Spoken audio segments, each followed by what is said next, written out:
அற்புதங்கள் நடப்பதாக. அல்லேலூயா. இயேசுவே உம்மை துதிக்கிறோம் ஐயா. உம்மை நன்றி நிறைந்த இருதயத்தோடு ஸ்தோத்திரிக்கிறோம்ப்பா.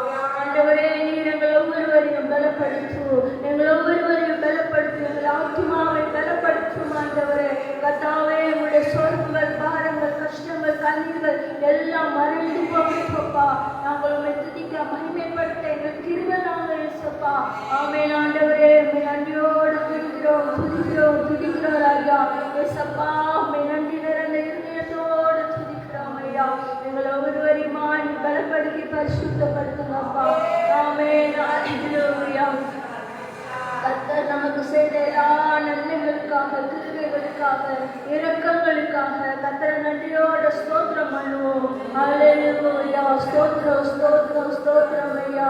நம்மை பாதுகாத்த தேவனை நன்றியோட ஸ்தோத்திரம் பண்ணுவோம்.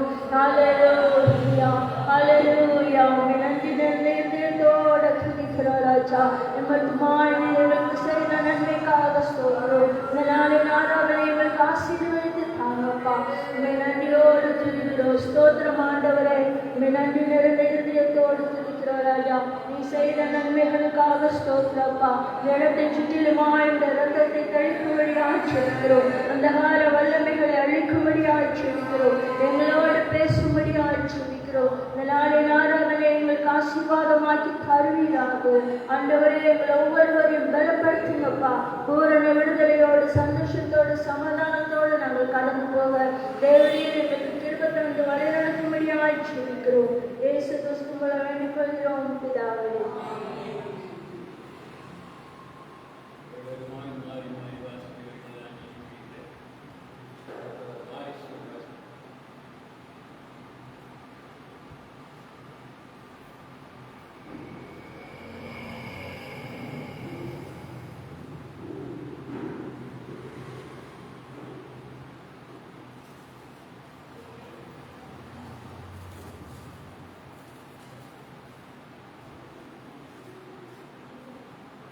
நீதிமொழிகள் 4ஆம் அதிகாரம்.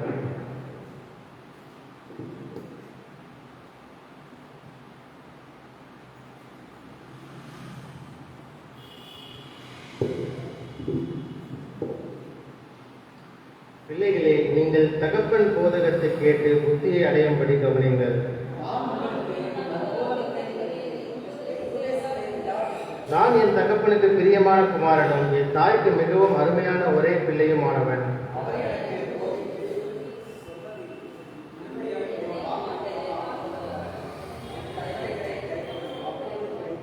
ஞானத்தை சம்பாதி, புத்தியையும் சம்பாதி. என் வாயின் வார்த்தைகளை மறவாமலும் விட்டு விலகாமலும் இரு.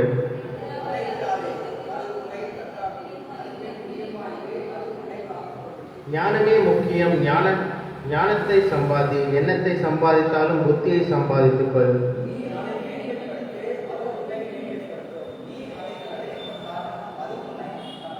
அது உன் தலைக்கு அலங்காரமான முடியை கொடுக்கும். அது மகிமையான கிரீடத்தை உனக்கு சூட்டும்.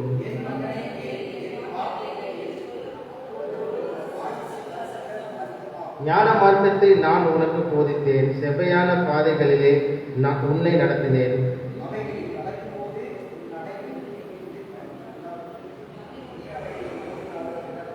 புத்திமதியை உறுதியாய் பற்றிக்கொள், அதை விட்டு விடாதே. அதை காத்துக்கொள், அதுவே உனக்கு ஜீவன். அதை வெறுத்து விடு, அதன் வழியாய் போகாதே. அதை விட்டு விலகி கடந்து போ.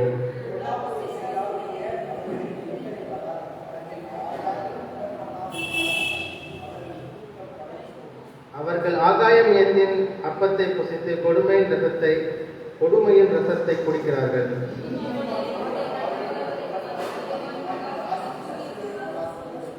துர்மார்க்கருடைய பாதையோ காரிருளை போல் இருக்கும். தாங்கள் இடறுவது இன்னதில் என்று அறியார்கள்.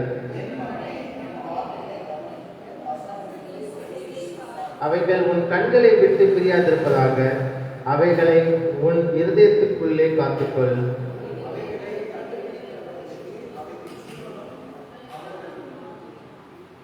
எல்லா காவலோடும் உன் இருதயத்தை காத்துக்கொள். அதனிடத்து நின்று ஜீவ ஊற்று புறப்படும்.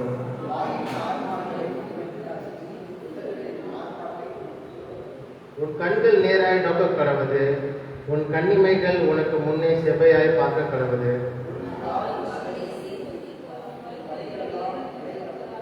வலதுபுறமாவது இடதுபுறமாவது சாயாதே, உன் காலை தீமைக்கு விலக்குவாயாக.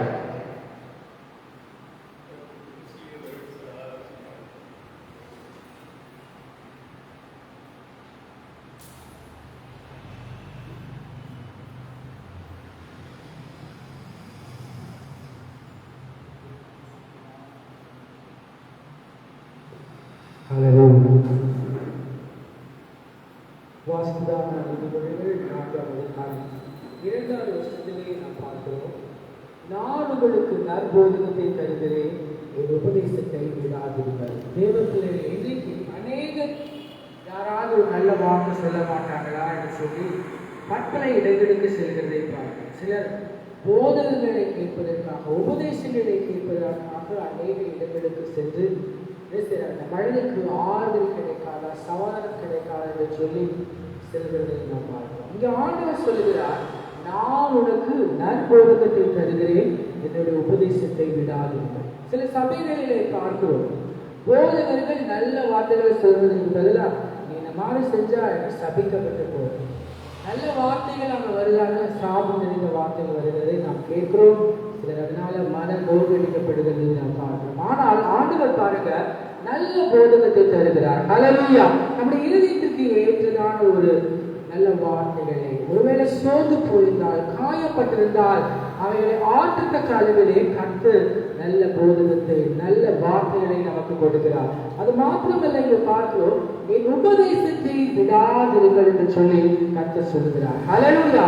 நாம் கற்றுக்கொண்ட உபதேசத்திலே நாம் என்ன செய்யணும், நிலைத்திருக்க வேண்டும் என்று சொல்லி வேதத்திலே பார்க்கிறோம். இன்றைக்கு அநேக தங்களுடைய உபதேசங்களை, வேதத்தில் கூறப்படாத உபதேசங்களை அவர்கள் கூறுகிறதை நாம் பார்க்கிறோம். வாசித்து பாருங்க, யோவான் 8ஆம் அதிகாரம் 43ஆம் வசனத்தை நான் என்ன, மத்தேயு 15 7ஆம் வசனத்தை வாசிப்போம். மத்தேயு 15:9. மனுஷருடைய கற்பனைகளை உபதேசங்களாக போதித்து வீணா எனக்கு ஆராதனை செய்கிறார்கள், கர்த்தருடைய உபதேசங்களுக்கு செவிசாய்க்கல. இன்னைக்கு அநேக ஊழியர்கள், இளைஞர் ஊழியக்காரர்கள் தங்களுடைய கற்பனைகளை உபதேசங்களாக கூறி ஆராதனை செய்கிறார். இது கர்த்தருக்கு முன்பதாக ஒரு வீணான ஆராதனையாய் காணப்படுகிறது. கர்த்தர் இந்த ஆராதனை வேலை பிரியமாக இருக்கவில்லை. இன்னைக்கு நாம் பார்க்கிறோம், சபைகளிலே சினிமா பாடல்கள் பாடுறாங்க, போதகர்கள் பாடுறாங்க, விசுவாசிகளும் அதற்கு ஆமோதித்து அவர்களும் நடனம் ஆடிக்கொண்டிருக்கிறதை நாம் பார்க்கிறோம். இன்றைக்கு உபதேசங்கள் மாறிக்கொண்டு போவதை பார்க்கிறோம். இதெல்லாம் தேவனுக்கு பிரியமில்லை, வீணாய் கர்த்தரை ஆராதிக்கிறதை நாம் பார்க்கிறோம். ஹல்லேலூயா. சங்கீதம் 78:1 நாம் எவ்வாறாய் பார்க்கிறோம், என் ஜனங்களே என் உபதேசத்தை கேளுங்கள், என் வாயின் வசனங்களுக்கு செவி கொடுங்கள். ஆண்டவர் சொல்லுகிறார், என்னுடைய உபதேசத்தை கேளுங்க. இன்னைக்கு மனுஷர் அவர்களாகவே உபதேசங்களை உருவாக்கி மக்களை அவருடைய தவறான பாதைகளுக்கு வழிநடத்தி செல்கிறார். ஆண்டவர் சொல்லுகிறார், நான் உங்களுக்கு கொடுக்கிறதான உபதேசத்தை கேட்டு நடக்கும் போது ஆசீர்வதிக்கப்படுகிறது. யோவான் 8:43 நாம் பார்க்கிறோம், என் வசனத்தை நீங்கள் அறியாமல் இருக்கிறது என்ன, என் உபதேசத்தை கேட்க மனதில்லாமல் இருக்கிறது என்ன. வசனத்தை கேட்காதபடி தேவனுடைய உபதேசத்தை அறியாமல் இருக்கிற, கேட்க மனதில்லாமல் ஏன் இருக்கிறீர்கள் என்று சொல்லி கர்த்தர் நம்மளை பார்த்து கேட்கிறார். யோவான் 2 யோவான் 1:9 நாம் பார்க்கிறோம், கிறிஸ்துவின் உபதேசத்தில் நிலைத்திராமல் மீறி நடக்கிற எவனும் தேவனுடையவன் அல்ல என்று சொல்லி நாம் பார்க்கிறோம். கிறிஸ்துவின் உபதேசத்தின்படி நடக்க வேண்டும். அதை மீறி நாம் நடந்தால் தேவனுடையவர்கள் அல்ல என்று சொல்லி திட்டமாய் நம்மளுக்கு வேதம் கூறுகிறது. ஹல்லேலூயா. 11ஆம் வருஷத்திலே நாம் பார்க்கிறோம், ஞான மார்க்கத்தை நான் உனக்கு போதித்தேன், செவ்வையான பாதைகளிலே உன்னை நடத்தினேன். ஹல்லேலூயா. இன்றைக்கு ஞானமாய் இந்த உலகத்திலே நடந்து கொள்வது நமக்கு மிகுந்த தேவையாய் காணப்படுகிறது. ஏதாவது நம்ம ஞானம் இல்லாமல் நடந்துட்டால் பற்பல காரியங்களிலே சிக்கி விடுவதை நாம் பார்க்கிறோம். சிலர் என்ன பண்றாங்க, தேவையில்லாத வார்த்தைகள் எந்த இடத்திலே எவ்வாறாய் நாம் பேசுவது, ஞானமாய் பேசுவதை அறியாமல் தேவையற்ற வார்த்தைகளை பேசி என்ன செய்யறாங்க, அவர்கள் மாற்றிக் கொள்வதை பார்க்கிறோம். சிலருடைய வார்த்தைகளுக்கு செவி சாய்த்து செய்றாங்க, தன்னுடைய வாழ்க்கையை இழந்து போகிறதை நாம் பார்க்கிறோம். மற்றவன் கூறுகிறதான காரியங்கள் அது சரியா தவறா, அது நன்மையா கெட்டதா என்பது பகுத்து அறியத்தக்கதான ஞானம் இல்லாதபடி அவங்க தன்னுடைய வாழ்க்கையை இழந்து போகிறதை பார்க்கிறோம். ஆமென். ஞான மார்க்கத்தை கர்த்தர் நமக்காக வைத்திருக்கிறார். ஹல்லேலூயா. அந்த ஞானத்தை நாம் அடைப்பிடித்து அவருடைய ஞானத்தை நாம் கேட்டு நடக்கும் போது நிச்சயமாகவே கர்த்தர் நம்மை செம்மையான பாதையை நடத்த வல்லவராய் இருக்கிறார். 14-15 வசனங்களை நாம் பார்க்கிறோம். துன்மார்க்கருடைய பாதையில் பிரவேசியாதே, தீயோருடைய வழியில் நடவாதே, அதை வெறுத்து விடு, அதன் வழியாய் போகாதே, அதை விட்டு விலகி கடந்து போ. ஹல்லேலூயா. துன்மார்க்கருடைய பாதையில் பிரவேசியாதே. இன்றைக்கு நாம் பார்க்கிறோம், நம்மோடு கூட ஐக்கியப்பட்டிருக்கிறதான நண்பர்கள், இல்லைன்னா உறவினர்கள், இல்லைன்னா நமக்கு அறிந்தவர்கள், நம் கூட வேலை செய்கிறார்கள் எப்படிப்பட்டவர்களாக இருக்கிறார்கள்? ஆமென். அவர்கள் துன்மார்க்கராக இருக்கிறாங்களா? அவருடைய பாதை, அவருடைய வழி எவ்வாறாய் போகிறது? அது கர்த்தருக்கு பிரியமா இருக்குதான்னு சொல்லி பார்ப்பதில்லை. அவங்க எவ்வளவு நண்பர்கள் தீயவர்களாய் காணப்பட்டாலும் கூட அவர்களுடனான ஐக்கியத்தை அவர்கள் விட்டுவிட மனதில்லாது இருக்கிறாங்க. அவர்களுடனான இன்பங்கள், சந்தோஷத்தை அந்த குரூப்ல கிடைப்பதனால அந்த இடத்தை விட்டு வழி விலகி வர மாட்டாங்க. ஹல்லேலூயா. துன்மார்க்கராய் ஜீவிக்கிற மக்களிடமிருந்து நாம் வேறு பிரிக்கப்பட்டு அவர்களிடம் விலகி கடந்து வர வேண்டும். துன்மார்க்கருடைய பாதையிலே நாம் பிரவேசிக்க கூடாது என்று சொல்லி வேதம் நமக்கு கூறுகிறதை பார்க்கிறோம். ஹல்லேலூயா. தீயோருடைய வழியிலே நாம் நடக்க வேண்டாம், அதை வெறுத்து விட்டு கலங்கி நடந்து போக வேண்டியவர்களாய் நாம் இருக்கிறோம். ஹல்லேலூயா. நீதிமான்கள் நம்மோடு கூட ஐக்கியத்தை வைத்துக் கொள்ளும் போது அது நமக்கு ஆசீர்வாதமும் அதனால பிரயோஜனமும் நாம் பெற்றுக் கொள்ள முடியும். 18-19 வசனங்களை நாம் பார்க்கிறோம். நீதிமானுடைய பாதை நடுப்பகல் வரைக்கும் அதிகமாய் பிரகாசிக்கிற சூரிய பிரகாசத்தோடு இருக்கும். துன்மார்க்கருடைய பாதையோ காவல்களை போலிருக்கும், தாங்கள் இடறுவது இன்னதென்று என்று அறியார்கள். ஹல்லேலூயா. நீதிமானுடைய பாதை அது நடுப்பகல் வரைக்கும் எப்படி வெளிச்சமா இருக்குமா? அவருடைய பாதை எப்படி நீதிமான்கள் இருக்கிறாங்க பாருங்க. எப்படி நம்ம பகல்ல பார்க்கிறோம், வெளிச்சமாய் காணப்படுகிறது. அவருடைய வழியும் அப்படியாய் ஒளி மிகுந்ததாய் ஆசீர்வதிக்கப்பட்டதாய் அது காணப்படுகிறதை பார்க்கிறோம். துன்மார்க்கருடைய பாதை அது இருளாய் காணப்படுகிறார். எந்த பாதையை போய் அவள் தவறி இடறி விழுவாங்க என்பதை அவர்கள் அறியாதிருக்கிறார்கள் என்று சொல்லி நாம் விதத்திலே பார்க்கிறோம். ஆமே. நாம் நீதிமான்களாக இருக்கும் போது ஒளியில் நடக்கிறவர்களாய் நாம் காணப்படுவோம். அது மாத்திரமல்ல, 23வது வசனத்தை நாம் பார்க்கிறோம். எல்லா காவலோடும் இருதயத்தை காத்துக்கொள், அதனிடத்தில் நின்று ஜீவ ஊற்று புறப்படும். ஹல்லேலூயா. எல்லா காவலோடும் இருதயத்தை நாம் காத்துக்கொள்ள வேண்டுமா? ஒரு வீட்டுல நாம் வசிக்கிறோம்னா, வீட்டை விட்டு வெளியே செல்றோம், ஊருக்கு போறோம்னா எல்லா கதவுகள், ஜன்னல்கள் எல்லாத்தையும் நம்ம என்ன செய்யறோம்? அடைத்து போட்டு பத்திரமா வைத்துக் கொண்டு போகிறோம். ஹல்லேலூயா. நம்ம இருதயத்தை கொண்டு அவ்வாறாய் நாம் காத்துக் கொள்ளுகிறவர்களாய் காணப்பட வேண்டும். விசுவாசுக்கு இடம் கொடுக்காதவன், பாவத்துக்கு இடம் கொடுக்காதவன் நாம் என்ன செய்ய வேண்டும்? இருதயத்தை காத்துக் கொள்ள வேண்டும். எவ்வாறாய் நம்ம இருதயத்தை காத்துக் கொள்ள முடியும்? வேதத்தின்படி நடக்கும் போது. ஹல்லேலூயா. வேத வசனத்தின்படி நடக்கும் போது நாம் நம்ம இருதயத்தை காத்துக் கொள்ள முடியும். ஹல்லேலூயா. எரேமியா 17:9 வசனத்திலே நாம் பார்க்கிறோம், எல்லாவற்றை பார்க்கிலும் இருதயம் திருக்குள்ளதும் மகா கேடுள்ளதுமாய் காணப்படுகிறது. ஹல்லேலூயா. அப்படி என்றால் நம்ம இருதயத்தை நம்ம எவ்வாறு வைத்துக் கொள்ள வேண்டும் என்று சொல்லி நாம் சிந்தித்து பார்க்க வேண்டும். அந்த இருதயத்தை தேவனுக்கு என்ற ஒரு சிந்தையிலே நாம் வைக்க வேண்டும். தேவன் நம் இருதயத்திலே வாசம் பண்ணுகிறவர்களாய் நாம் வைக்க வேண்டும். மத்தேயு 5:8 நாம் பார்க்கிறோம், இருதயத்திலே சுத்தம் உள்ளவர்கள் பாக்கியவான்கள், அவர்கள் தேவனை தரிசிப்பார்கள். ஹல்லேலூயா. நம்ம இருதயத்தை நாம் காத்துக் கொள்ளும் பொழுது நாம் தேவனை தரிசிக்க முடியும். ஆமே.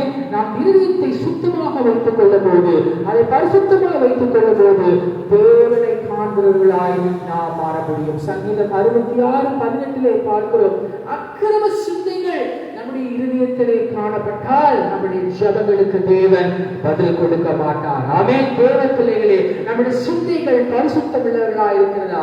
இல்லையென்றால் அக்கிரமத்துக்கு எதுவாய் காணப்படுகிறதா? நல்ல சிந்தனைகள் நம்மிலே காணப்படுகிறதா? மற்றவர்களுக்கு கேடு செய்யாதவன் நன்மை செய்யத்தக்கதாய் நம்முடைய சிந்தை காணப்படுகிறதா என்று சிந்தித்து பார்க்கும்போது, அக்கிரம சிந்தை இருக்கும் போது கர்த்தர் நமக்கு செவி கொடுக்க மாட்டார். நல்ல சிந்தைகள், தேவனுக்கு ஏற்ற சிந்தைகள், பரிசுத்த சிந்தனைகளை நாம் பெற்று வாழ்வோது நிச்சயமாகவே கர்த்தர் நம்மை ஆசீர்வதிப்பார். தேவன் தாமே வசனங்களை நமக்கு ஆசீர்வதித்து கொடுப்பார்.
இன்னும் சொல்லுகிறார், சிலுவையை குறித்த உபதேசம் கட்டுப்பவர்களுக்கு பைத்தியமாக இருக்கு. ரட்சிக்கப்படுகிற நமக்கோ தேவதான இந்த நிலையிலே தான் தேவனுடைய ஊழியக்காரர்கள் தேவனுடைய ஊழியத்தை நீங்கள் என்னைக்குமா போறீங்க? 28 25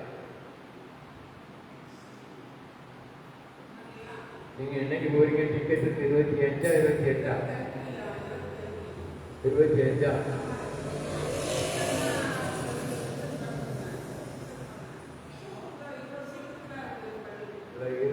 25 டிக்கெட் எடுத்துருக்கீங்க. ரைட். இந்த அம்மா ஈரத்தில் வர்றதுக்காக எத்தனை பேர் இது வரைக்கும் ஜெபம் பண்ணீங்க? கையை வச்சு பார்ப்போம்.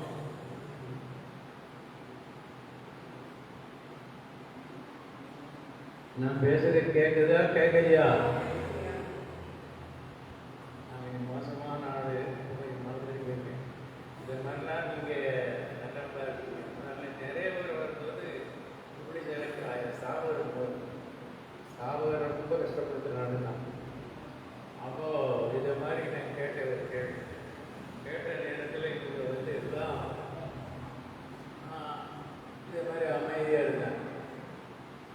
நான் கண்டிக்க வேண்டிய கட்டாமல் அவங்கள கண்டிக்க முடியாது. அதனால் நான் சொன்னேன், ஓமையும் செவிடுமான ஆவியே இந்த இடத்தை விட்டு புறப்பட்டு போ அப்படின்னு. அங்கிருந்து ஒரு சில அஞ்சு போயிட்டாங்க. போயிட்டு அடுத்த நேரே சாபத்தை பேசுகிறேன். பாருங்க ஐயா, நாங்கள் எவ்வளோ கஷ்டப்பட்டு சபைக்கு வந்திருக்கோம். அந்த இடத்துல ஆறுதலா தேர்தலா ஏதாவது ஒரு வார்த்தை சொன்ன நல்லா இருக்கும். இவர் ஒரு கேள்வி கேட்டுட்டு நாங்கள்லாம் பதில் சொல்ல வேண்டும். உடனே ஊமையும் செவிடுமான ஆவியே இந்த இடத்தை விட்டு போன்னு சொல்லிட்டாருயா, எங்களுக்கு ரொம்ப மன கஷ்டமா இருந்துச்சு அப்படின்னு போய் சொல்லிட்டாங்க. அவர் உடனே ரொம்ப வருத்தப்பட்டார். என்கிட்ட வந்த தம்பி, இவங்களெல்லாம் சேர்க்கறதுக்கு நான் எவ்வளோ கஷ்டப்பட்டேன், நீ என்ன தம்பி இப்படி பண்ணிவிட்டேன்னா? ஆனால் அவங்கள நான் திட்டவே இல்லை, அந்த ஆவியை தான் நான் கண்டித்தேன் அப்படின்னு. இல்லைப்பா கவனமாக செய்ப்பா சபப்பா அப்படின்னு சொன்னேன். அப்படி சில நேரங்களில் நம்ம இருக்கக்கூடாது. அந்த ஆத்மா ஒரு ஊழியக்காரமா ஒரு ஊழியத்துக்காக, அதில் தன்னுடைய பிள்ளை பீகாரில் செய்கிற ஊழியத்துக்காக அவங்க போகணுன்னு சொல்லுகிற காரியத்தில் அந்த அம்மாவுக்காக நம்ம எவ்வளோ ஜெபம் பண்ணணும். சரி, இனியாவது ஜெபம் பண்ணோன்னு சொல்கிறவங்கெல்லாம் கையை வைத்தி ஒரு அழிவுன்னு சொல்லி பார்ப்போம். ஏம்மா நீங்கள் கையை வைக்கக்கூடாது, நீங்கள் தான் எப்படி ஜெபம்ங்கிற. மற்றவங்க இன்னொருத்தர் கையை வைத்து பார்ப்போம். அன்பு இருந்தால் ஜெபம் பண்ணுவீங்க. அன்பு எப்படி இருக்கோ அப்படி ஜெபம் பண்ணுவீங்க. ஊக்கமான அன்பு இருந்தால் அந்த ஊழியக்காரமாவுக்காக, அவங்க மகன் பீகாரில் செய்கிற ஊழியத்துக்காக, அங்கே போய் பார்க்கறதுக்கு போகிறதானுடைய பிரயாணத்துக்காக, விட்டு செல்கிற காரியங்களை பாதுகாத்து கொள்ளும்படியாக ஜெபம் பண்ணுவீங்க. சரி, ஊக்கமாக ஜெபம் பண்ணலை, உணர்வு இருக்கிற நேரம், ஞாபகம் வர்ற நேரம் இருந்துச்சுன்னா அப்படியாவது ஜெபம் பண்ணுங்க. எப்படியாவது ஜெபம் பண்ணினாதான் நாம் தேவனுடைய ஊழியத்தில் ஊழியக்காரிக்கு ஊழியக்காரருக்கு நம்ம ஊழியத்தில் இருக்கிற தேவனுடைய பிள்ளைகள்னு அர்த்தம். அதை பார்ப்பார் ஆண்டவர். அல்லேலூயா. ஆமாம், அல்லேலூயா கொஞ்சம் வித்தியாசமாக தான் போகுது. சிறுமந்தையின் அப்படின்னு நம்ம பாட்டு பாட்டோம். மந்தையாக இருக்கிறதுனால நம்ம நல்லா இருக்கும் கர்த்தர் பேசுகிறோம். அப்போது தேவன் அநேக காரியம். அதில் கடந்த வாரத்தில் சேப்பாக்கில் இருக்கிற அரசாங்க அதிகாரிகள் வேலைக்காரர் மத்தியில் தேவனுடைய வார்த்தையை கொடுக்கும்படியாக எனக்கு ஒரு வாய்ப்பு கொடுத்தார். அந்த நிலையில் அன்றைக்கு போய் தேவனுடைய வார்த்தையை கொடுக்க தேவனுக்கு கொடுத்தார். எத்தனை பேருக்கு சந்தோஷம்? ஒரு அல்லையே சொல்லி பார்ப்போம். இது மாதிரி நல்ல காரியமும் இருக்குது, இல்லாத காரியமும். அதில் நேற்றைய தினத்தில் சத்திய நம்ம ஐக்கியத்தில் பாஸ்டர் தேவராஜ் தான் நிறைய காரியங்களை கண்காணித்து பண்ணிட்டு இருக்கிறாரு. அப்படிதான் ஆண்டவர் அவரை நடத்துகிறாரு. அந்த அளவில் சில காரியங்களை நாங்கள் பேசியிருக்கோம். மற்றபடி இன்னும் ஒரு சிலர் இருக்கிறாங்க. அவங்களுக்கு கொடுக்கப்பட்ட தாளத்துக்கிட்ட அவங்க ஊழியங்களை செய்வாங்க. அதில் சத்திய வீட்டில் ஒரு சபை உண்டு. அந்த காலத்தில் நாங்கள் ஊழியத்தை எல்லாம் ஆரம்பிச்சது அவர் கூட பக்கத்தில் பணம் சேவையை அமைச்சர் ஆரம்பித்தாங்க. அப்படிதான் நான் நினைக்கிறேன். ரொம்ப எனக்கு டீட்டெயில் தெரியல. இப்போ நிறைய பேர் மறந்து வேற போகுது. அப்படியே ஆரம்பிக்கப்பட்டு நம்ம ஊழியத்தில் பல இடங்களில் நடக்குது.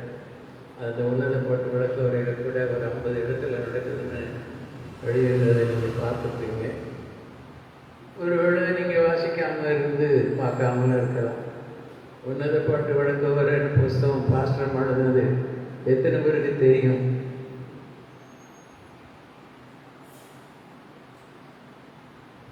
உங்களுக்கு தெரியாதா? சரி, மனப்பட்டு பார்த்து என்ன இங்கே எத்தனை பேர் அந்த புஸ்தகத்தை வாசிச்சிருக்கீங்க? வாசித்து முடிச்சிங்களா? பாதியில் நிற்குதா? முடிச்சிட்டீங்க. அதில் உள்ளதை எத்தனை பேருக்கு சொன்னீங்க? சரி, கேட்க. அப்போ அதை வச்சு நீங்கள் ஒரு ஊழியம் செய்திருக்கீங்க. கர்த்தருடைய ஆசீர்வாதம். தொடர்ந்து ஊழியம் செய்யறது தான். இதெல்லாம் உபகரணங்கள் தான். இது கூட நான் சொல்லி உபகரணம் தான். இதில் இருக்கிற ஆவியானவர் தான் நமக்கு முக்கியம். அல்லேலூயா. அதனால வேதமும் பரிசுத்த ஆவியானவரும் இணைஞ்சு இருக்கிறது நமக்கு உதவியாக இருக்கிறது. தேவனோடு கூடிய ஜெபமும். அப்போ அந்த வாசிக்கும் போது ஆவியானவரை சோதனை பண்ணுவோம். அல்லேலூயா. சோதனை சோதனை சோதனை. ஒரு வாக்குத்தத்தம், ஒரு வழிநடத்தல், ஆலோசனை. ஒரு சில நேரத்தில் நம்ம ஜெபம் பண்ணுவோம். நான் வர இப்படி சொல்லியிருக்கேன், எனக்கு ஒரு வழங்கலையே அப்படின்னு. அதில் அந்த உன்னத பாட்டு புத்தகம்லாம் சீக்கிரமாக வழங்க ரொம்ப பொறுமையாக இருக்கும். அதுலேயே நிறைய உன்னத பாட்டு விளக்கங்களை கொடுக்குறேன். நமக்கு வேர்ட் ஆஃப் கிரைஸ்டில் அதை பப்ளிஷ் பண்ணும்படியாக கேட்டிருந்தோம். அவங்க நமக்கும் இந்த பேரில் நம்ம இதுக்கும் பப்ளிஷ் பண்ணியிருக்காங்க. இன்னொருத்தரும் அதே இதில் அவங்க தான் பப்ளிஷ் பண்ணியிருக்காங்க. அதனால் ஒரு நாள் போய் உன்னத பாட்டு விளக்க ஒரு புஸ்தகம்னு ஒருத்தர் கேட்கும்போது இன்னொருத்தருடைய புஸ்தகத்தை எடுத்து கொடுத்துருக்காங்க. இல்லையே, இது இந்த ரீட்டாமா அவங்களாம் பப்ளிஷ் பண்ணியிருந்தாங்கன்னா, ஐயா அதுவும் இருக்குது இதுவும் இருக்குன்னு 2 பப்ளிஷ் பண்ணியிருக்காங்க. சரி, கர்த்தருக்கு சோசம். அதுக்கு மேலே போக நான் விரும்ப. பல காரியங்கள் வரதான் செய்யும்.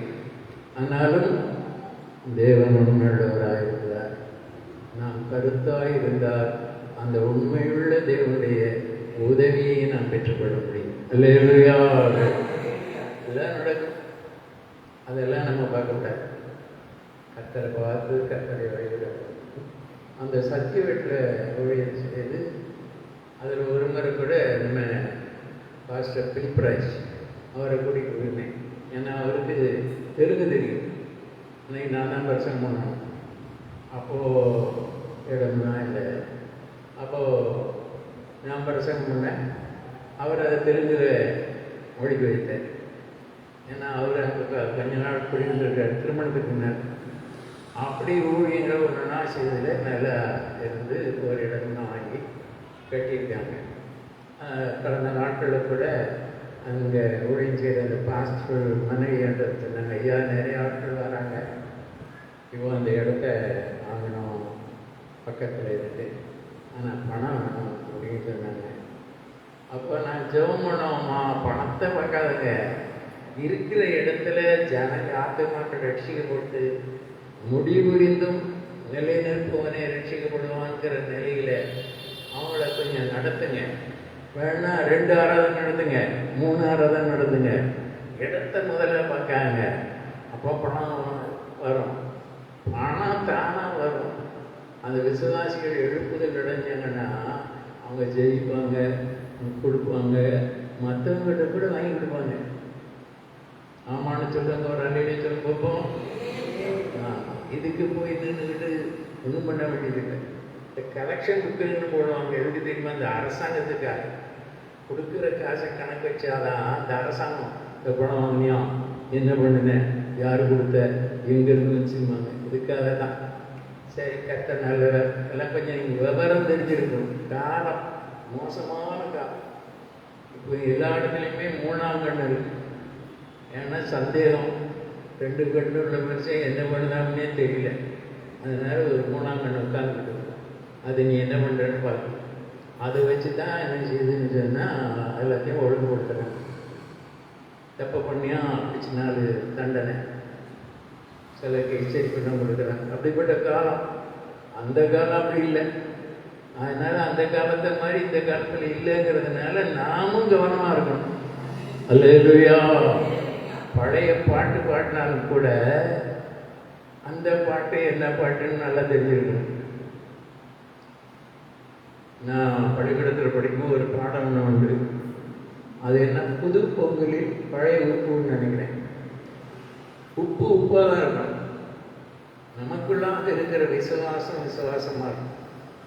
நமக்குள்ளாக தேவனை அறிகிறதான அறிவு தெளிவாக, அதில் நாம முன்னேறணும்.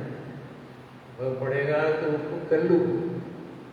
அந்த கல் உப்பு அதுக்கப்புறம் மாற்றி அதை அது பண்ணி கொடுத்தாங்க, பேக் பண்ணி கொடுத்தாங்க. அதுக்கப்புறம் அந்த உப்பு அயடைஸ்டு உப்பு அப்படின்னு கொடுத்தாங்க. இப்போ என்ன உப்பு இருக்கோ எனக்கு தெரியாது. பேக்கெட்டில் இருந்து வாங்கி தான் பெரும்பாலும் வீட்டில் போடுறாங்க. அது ஒன்றொன்னையும் அப்படி முன்னேற்றம் வந்துச்சு. உப்பாக இருந்து முன்னேறணும். அல்லையிலே சொல்லுங்க. அவ்வளோதான். விசுவாசியாக இருந்து விசுவாசத்தில் முன்னேறணும். பின்மாற்றம் உண்டாகக்கூடாது. அல்லேலூயா. அந்த ஊழியக்காரர் வரும்போது அவருக்கு ஒரு ஆக்சிடெண்ட் ஆகி கால் எல்லாம் அடிபட்டுன்னு சொல்லி நேற்று கேள்விப்பட்டேன். நான் ரொம்ப கஷ்டமாக இருந்துச்சு.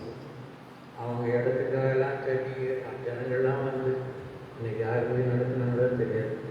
இது மாதிரி இதுக்கு முன்னால் ஒரு சபையை நல்லா கட்டி அந்த கோயிலெலாம் போய் பார்த்தீங்கன்னா நல்லா இருக்கும்.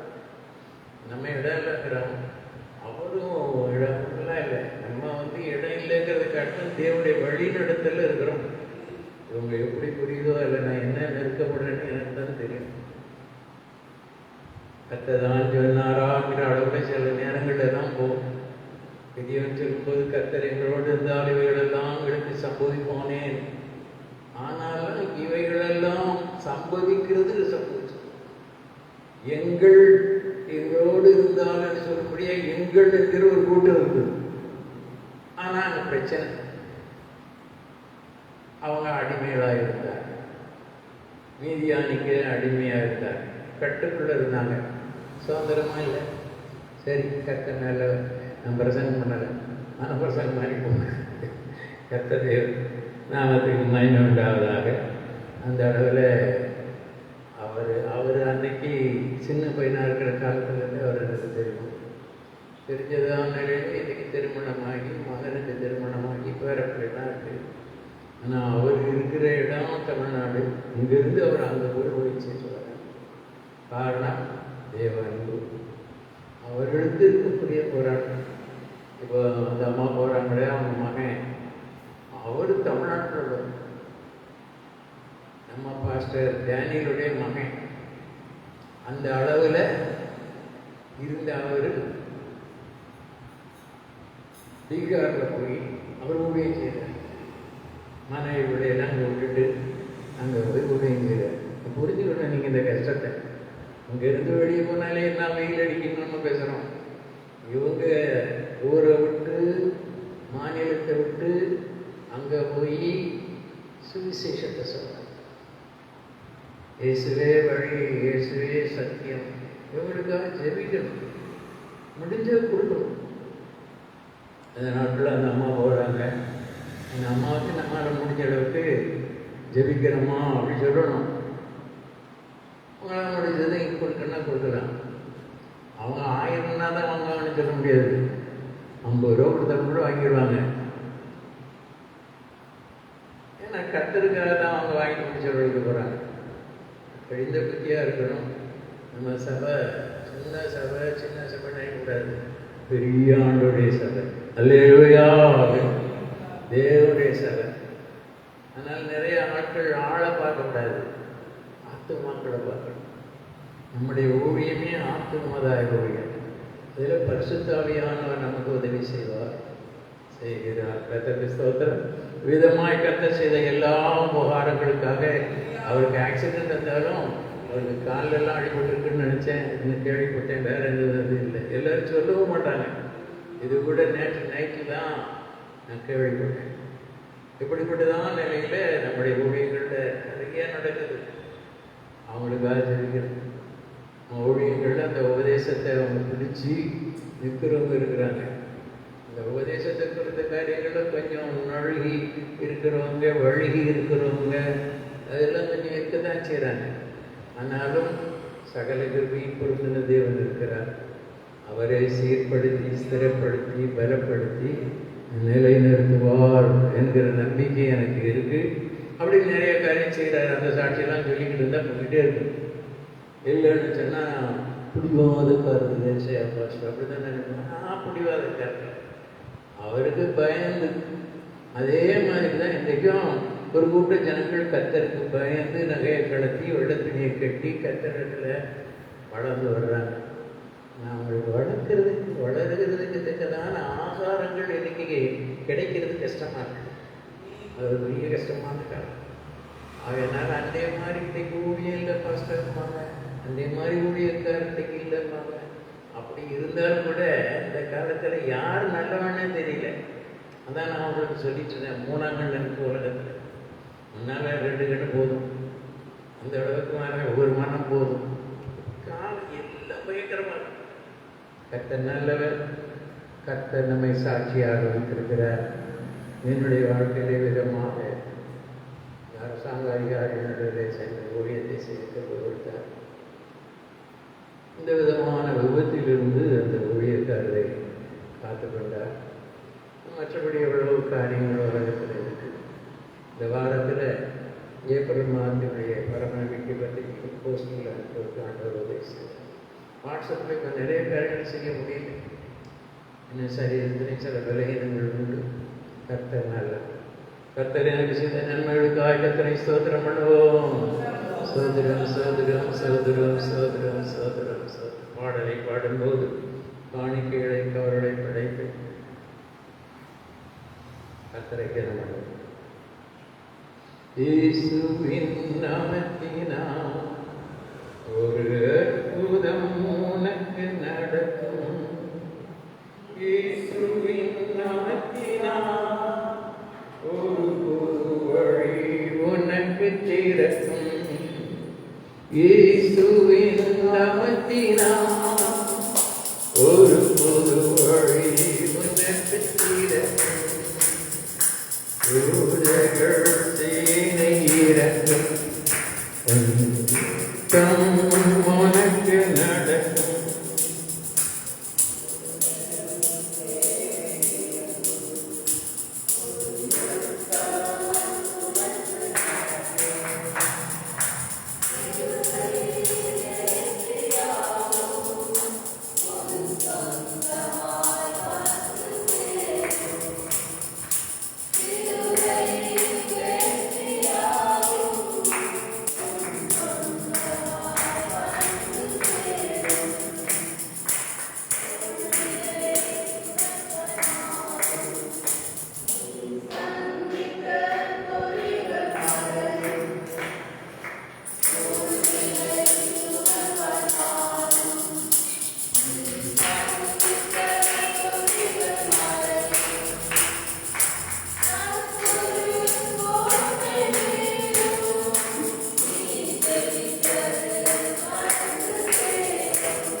You இருளை நாட்களிலும் மாவெளித்த மண்மெழுதிக்கும் இருளை நாட்களிலும் மாவெளித்த மண்மெழுதிக்கும் தேவன் தந்த தரிசனங்கள் அவை நிச்சயம் நடந்து தீரும். தேவன் தந்த தரிசனங்கள் அவை நிச்சயம் நடந்து தீரும். கர்த்தரின் வாக்குத்தத்தம் அது நிச்சயம் உண்மை.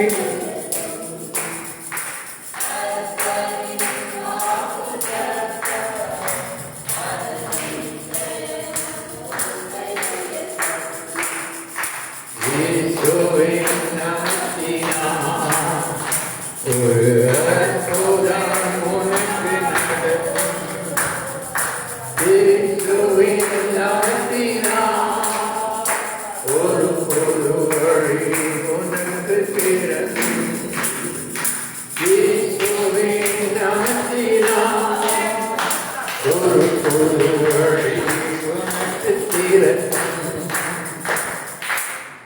பரிசுத்தமுள்ள எங்கள் நல்ல தகப்பனே, சுத்த இருதயத்தோடு உமக்கென்று காணிக்கைகளை படைத்து உம்மை கனமணின ஒவ்வொருவருக்காக உமக்கு ஸ்தோத்திரம்.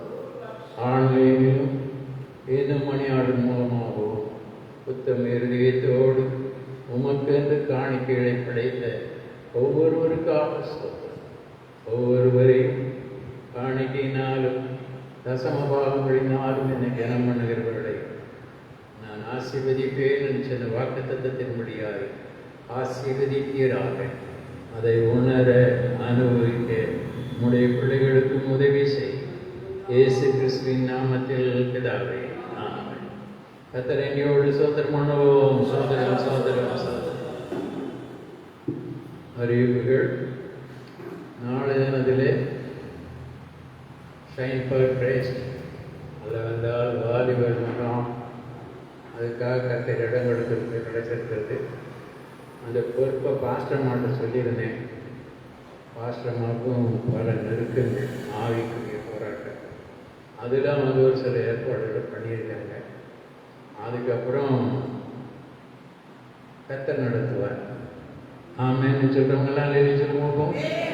அவ்வளோதான். கர்த்தர் வேறு நம்ம ஒன்றும் சொல்லக்கூடாத அளவில் நெருக்கங்கள். பண நெருக்கத்தை காட்டும் மன நெருக்கம் தான் ரொம்ப கஷ்டம். இவ்வளவு பணம் இருந்தாலும் சரி, நமக்கு அவெல்லாம் பிரயாசப்பட்டும் ஒன்றும் கிடைக்கலையே அப்படின்னு ஒரு நிலை வரும்போது கர்த்தருடைய சித்தத்தின்படி செய்கிறதுல மீன் கிடைக்கணும், ஆத்துமாக்கள் கிடைக்கணும். அந்த ஆத்துமாக்கள் கிடைக்கும்போது 2 படகளை கொண்டு வந்து 2 கூட பிரிச்சுட்டு போகலாம். இன்னும் எத்தனை பேருக்கு யார் யாருக்கு கொடுத்தாங்களா அதை அடுத்தது எல்லாரும் ரட்சிக்கப்படும். நல்லேலூயா. அதனால வாலிபர்கள் ரட்சிக்கப்பட்டால் அந்த சந்தோஷம் அவங்களுக்கு தான், அதில் உண்டாகிற சமாதானம் அவங்களுக்கு தான்.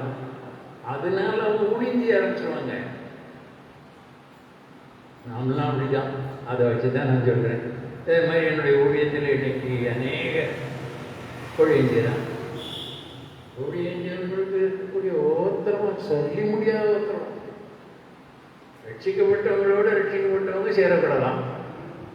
அதுதான் பிரச்சனை. அதை குறித்து நான் நிறைய சொன்னோம்னு சொன்னால், ஏன்னா பல வருஷங்கள் ஆயிடுச்சு இல்லையா, அதெல்லாம் நீங்கள் கேட்டுகிட்டே இருப்பீங்க. ஆனால் ஜெபிக்கணும், எல்லாரும் ரட்சிக்கப்படணும். நம்ம சபையில் இது சரியாக சொல்லணும்னா நம்ம ஐக்கியத்தில் 39வது ஆண்டு வாலிபர். ஏன்னா ஒவ்வொரு சபையாக நடத்திட்டு வந்தோம். எம்ஜிஆர் நகர், கூடப்பாக்கம், பட்டாமநாடு, பழஞ்சூர், என்னது ராஜாங்கம் அப்படின்னு நடத்தணும். இன்னைக்கு அவங்களும் அங்கங்கே நடத்துகிறாங்க. அப்படிதான் நடத்தணும். அதுதான் சத்தியம். அதான் உண்மையானபடி தேவனுடைய ராஜ்யம். அல்லேலூயா. அதனால ஊழியர் இப்போ கடைசியில் என்னன்னு சொன்னா, யுத்தத்தில் போனா ராஜாவுடைய கிரீடத்தை எடுப்பான், அவன் ஜெயிச்சுட்டான். அத மாதிரி தேவனுடைய மகிமையை சாத்தான் தன் பக்கம் இழுக்கிறதுக்காக பாடுகளை கூட்டி கொடுக்குறான். நீ அவரை விட்டு விலகினீன்னா உனக்கு பாடு இல்லை, நீ அவரோட கூட இருந்தீன்னா உனக்கு பாடு அப்படின்னு அவன் சொல்றான். ஆனா கர்த்தர் சொல்றாரு, என்னோடு கூட பாடுகளை சகித்தால் மகிமை இருக்கு. அல்லேலூயா. ஒரு ஆளுகை இருக்கு. இந்த அறிவும் விசுவாசமும் தூரத்தில் இருக்கிற உங்களுக்கு எப்படி இருக்கோ அப்படிதான் நீங்கள் தெய்வ மகிமையை காண முடியும். பக்கத்தில் இருக்கிறவங்களுக்கு நல்லா தெரியும். ஆகையினால தூரத்தில் இருக்கிறவங்களுக்கு கொஞ்சம் சொல்கிறேன். அடுத்தால இப்போ நீங்கள் பார்க்காதவங்க ஒரு சிலர் என்ன செய்வீங்க, ஃபேஸ்புக் மூலமாக பார்ப்பீங்க. அதான் சத்தியம். அவரோடு கூட பாடுபடுறது வேற, பாடுகளை சகிக்கணும் உண்மையா இருக்கிறது வேற, மரண முடிந்த உண்மையா இருக்கணும். அல்லேலூயா. அது கொஞ்சம் கஷ்டம் தான். ஆனாலும் தேவன் நமக்கு உதவி செய்வார். இதோ உலகத்தின் முடிவு விருந்தம் சதா காலங்களிலும் உங்களோடு இருக்கிறேன் என்று சொன்னார். நம்ம உலகம் முடிகிற வரைக்கும் இருக்கணும் இல்லை, ஆனா அவர் நம்மோட இருப்பாராம். எப்படி நம்ம பரலோகத்தில் இருப்போம், இழைப்பாளர்கள் இருப்போம், பரதேசத்தில் இருப்போம், அவர் நம்மோட இருப்பாராம். விட்டோம்னா போச்சு. கவனமா இருக்கணும், வழுவாதபடி காக்க வல்லம் உள்ளவர். ஆனா கால்கள் சறுக்கும் போது அவருடைய கிருபை இருக்கும். நல்லா கவனிக்கணும், கிருபை தாங்கும் கர்த்தருக்கு சொல். அதனால் நாளைக்கு நடக்கிறதான இந்த வாலிபர் முகாம் ஜெபம் பண்ணுங்க. நம்முடைய ஐக்கியத்தில் உள்ளவங்களுக்கு வாட்ஸ்அப்பில் நான் அனுப்பிட்டேன். எத்தனை வராங்களோ, கர்த்தர் எப்படி நடத்துவாரோ, 10லேருந்து 3 வரை நானே எல்லாத்தையும் செய்துக்கிட்டே இருந்தேன். அப்படி 1ஆம் தேதி நானே வந்து உட்காந்துட்டு இருக்கணும். அப்பா நீங்கள் போகிறீங்களா, நானும் வரேன்னு என் மனைவி வருவாங்க. அப்போ அவங்க அங்கே வந்து இருக்கிறதான கட்டத்தில் இன்னொருத்தர் ஐயோ பாவன்னு வருவார். இப்படி இருந்தால் நான் என்ன ஊழியம் செய்கிறேன்? நான் ஊழியம் செய்கிறேன், போராடுறது வேற, ஊழியம் செய்கிறது வேற. ஊழியத்திலேயே போராடணும். அல்லேலூயா, அல்லேலூயா. நீங்க என்ன ஊழியம் செய்றீங்களோ அதில் நீங்க போராடணும். அப்போதான் நீங்க ஜெயம் பெறுவீங்க. நீங்க வேதம் வாசிக்கிறதா இருந்தாலும் சரி, வேதத்தை வாசி பிரசங்கம் பண்ணுறதா இருந்தாலும் சரி, கைப்படி கொடுக்கிறதா இருந்தாலும் சரி, ஜெயம் எடுக்கணும். அப்போதான் உங்களுக்கு சந்தோஷம், உற்சாகம் தொடர்ந்து செய்ய முடியும். நாம் நம்மில் அன்பு கூறுகிறவராலே முற்றுமுடிய ஜெயம் கொள்ளுகிறவராக இருக்கிறோம். நரிக்கிறவர் நடுவில் ஊழியம் செய்தாலும் சரி, அங்கே என்ன இருக்கணும்? ஜெயம் இருக்கும். 1ஆ இருந்தாலும் பரவாயில்ல, 2ஆ இருந்தாலும் பரவாயில்ல, எப்படியாவது என்ன செய்யணும்? ஆதாயம் பண்ணிடணும். நம்மளும் ஆதாயம் பண்ண விடக்கூடாது. கர்த்தர்களை ஆசீர்வதிப்பாராக. புதன்கிழமை வேத பாடலுக்கு உண்டு. இந்த கெத்செமனே ஜெபத்தில் 10லேருந்து 12 வரைக்கும் நான் சில நேரம் வர முடியல, அதனால் பிந்தி வந்தேன். ஒரே ஒரு தரம் அருமையான சகோதரி எபனேசர் அவரிடத்தில் அந்த பொறுப்பு கொடுத்தேன். அவர் நீங்கள் பாஸ்டர்னு சொல்லலாம், அப்போஸ்தலன்னு சொல்லலாம், அவர் என்ன வேணாலும் சொல்லலாம். அவர் என்ன சொன்னாலும் அத்தனை மக்களுக்கு உங்களுக்கு தெரியாது. அதே நேரத்தில் நான் அவர் அப்படின்னு நான் நடப்பேன். அப்போ தான் அவர் என்ன செய்வார், ஓ இந்த பாஸ்டர் நடத்துறாரு. பெண்ஜாதியை நடத்திருக்கேன், இன்னும் நடத்த வேண்டியிருக்கு. நம்ம எங்கள் தங்கச்சியை நடத்தியிருக்கேன், நடத்த வேண்டியிருக்கு. அவங்க அப்பாவும் கூட அந்த நடத்திக்கல. அவங்க வரைக்கும் அவங்க கரெக்டாக சிறு பிள்ளைகளுடையன்னு சொல்லி எப்படியாவது கடைசியில் வந்துடுவாங்க. ப்ரைஸு கொடுக்கும்போது வந்துடுவாங்க. அந்த ஒரு பாயிண்ட் தான். அதே மாதிரி அவங்க எங்கே ஞானஸ்தானம் எடுத்தாங்களோ அந்த சபையிலே நான் இருப்பையா அப்படின்னா அங்கே இருந்தாங்க, மேம்படுத்தாங்க. அவங்க வந்து எல்லாம் செய்தாங்க, என்னையும் கூப்பிட்டாங்க, நானும் போவேன். கற்றுக்க இங்கே உள்ளதான கட்டத்தில் நம்ம சபையில் எஸ்தர் சிஸ்டர் இருக்கிறாங்க. ராபோஜனம் எடுத்ததான அளவில் இன்னைக்கு வரைக்கும் அவங்க ராபோஜனத்தில் தான் இருக்காங்க. அப்படிப்பட்டதான நிலையில் மற்றவங்கெல்லாம் வந்தாங்க, இருந்தாங்க, வளர்ந்தாங்க. இல்லை, கர்த்தருடைய வேலை. அல்லேலூயா. என்ன செய்யணுங்கிறது விளங்கணும். விளங்கலைன்னு சொன்னால் நான் என்ன செய்யணும்? நான் விளங்கணும். கர்த்தர் நல்ல கதை. காலம் பயங்கரமான காலம், கர்த்தருடைய வருகையும் காலம். ஆகையினால இந்த வெள்ளிக்கிழமையோட நமக்கு அந்த கெத்செமனே ஜெபம் முடியும். மேலே பண்ணாலும் நீங்கள் பண்ணலாம். வருகிற வெள்ளிக்கிழமை பெரிய வெள்ளிக்கிழமைன்னு சொல்லுவாங்க, ஆங்கிலத்தில் குட் ஃப்ரைடேன்னு சொல்லுவாங்க. அன்னைக்கு நமக்கு இடம் இல்லை. தூரத்தில் இருக்கிற நீங்களும் கேட்பீங்க, இங்கே இருக்கிறவங்களும் கேட்பாங்க. ஆகையினால நம்ம மண்டபம் இல்லாதனால வீட்டில் வச்சு தான் நடக்கும்.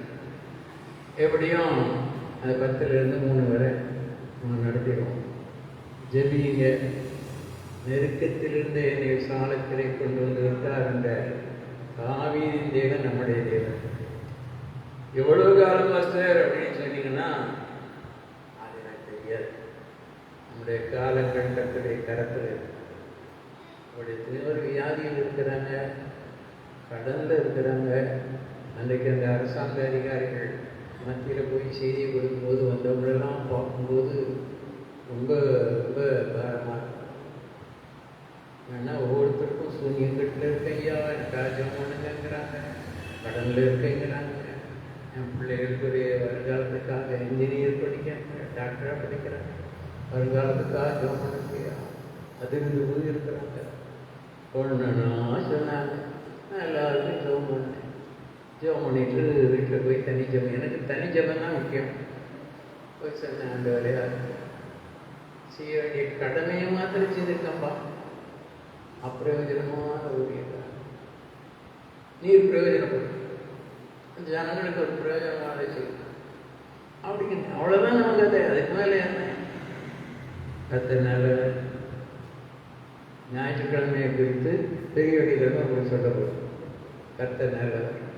கர்த்தர் நன்றியோடு ஸ்தோத்திரம் பண்ணுவோம். சகோதரம் சகோதரம் சகோதரம் சகோதரம் அறிவிப்பு தேவனுடைய வார்த்தை.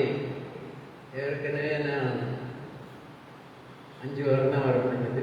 ஒரு வாரம் கிராமங்களுக்கு போக வேண்டியதாக, 2 கிராமங்களுக்கு, இன்னும் நிறைய கிராமத்தில் கூட கூப்பிட்டு இருக்கிறாங்க. அதில் இந்த வாரத்தை கூட எப்படியோ ஒரு கிராமத்துக்கு வந்துடுறேன் அப்படின்னு வாக்கு கொடுத்துருக்குறேன். அதுக்காக ஜெபம் பண்ணிட்டு இருக்கிறேன். ஆண்டவரே, இந்த வெள்ளிக்கிழமைக்கு 5 நாள் தான் இருக்குது, ஒரு நேரம் அங்கே போகணும், இப்போ போக அப்படின்னு சொல்லி வாக்கு எல்லாரும் வாங்கிடுவாங்க. நான் ரொம்ப நிதானமாக தான் கொடுப்பேன், நிறைவேற்றிடுவேன். என்கிட்ட உள்ள ஒரே ஒரு குறை டேட், அந்த ஒரு குறை தான். அதுக்கு என்ன காரணம் உங்களுக்கு தெரியாது, நான் சொல்ல மாட்டேன். இன்னொரு நேரம் சொல்கிறேன். கர்த்தர் நல்ல கர்த்தர். இந்த நிலையில் அந்த வார்த்தைகளை கொஞ்சம் ஞாபகப்படுத்திக்கலாம்னு நினைக்கிறேன். உங்களுக்கு ஞாபகம் இருந்தால் நீங்களும் அதை உங்கள் மனசில் வச்சுக்கிடுங்க. மேன்மைக்கு முன்னானது தாழ்மை. தாழ்மைங்கிறதான தலைப்பிலேயே இந்த 7 வாரங்களும் பேசணும்னு இருந்ததில் முதலாவது மேன்மைக்கு முன்னானது தாழ்மை. அதனால் நீங்கள் மேன்மை அடையணும்னு சொன்னால் தாழ்மையை உங்கள் வாழ்க்கையில் நினைச்சிடணும், நீங்கள் கடைபிடிக்க வேண்டும் என்பதை குறித்து சொல்லி இயேசு கிறிஸ்துவிடத்திலிருந்து 7 விதமான தாழ்மைகள். எத்தனை பேர் நோட் பண்ணி வச்சிங்களோ, வீட்டில் போய் வாசிங்களோ, இல்லை பைபிளையாவது வாசிங்களோ தெரியாது. பிலிப்பியர் எழுதினதான நிருபம் 8ஆம் அதிகாரத்தில் உள்ளதான வசனத்தை உங்களுக்கு சொன்னேன். 2வதாக பார்க்கும்போது தேவனுக்கு முன்பதாக தாழ்மை கொள்ளுங்கள், அவர் உங்களை உயர்த்துவார். தாழ்மைங்கிறதுல மனுஷருக்கு முன்னாக தாழ்த்தப்படுகிற அனுபவம் வேற, தேவனுக்கு முன்பதாக தாழ்த்தப்படுகிற அனுபவம் வேற.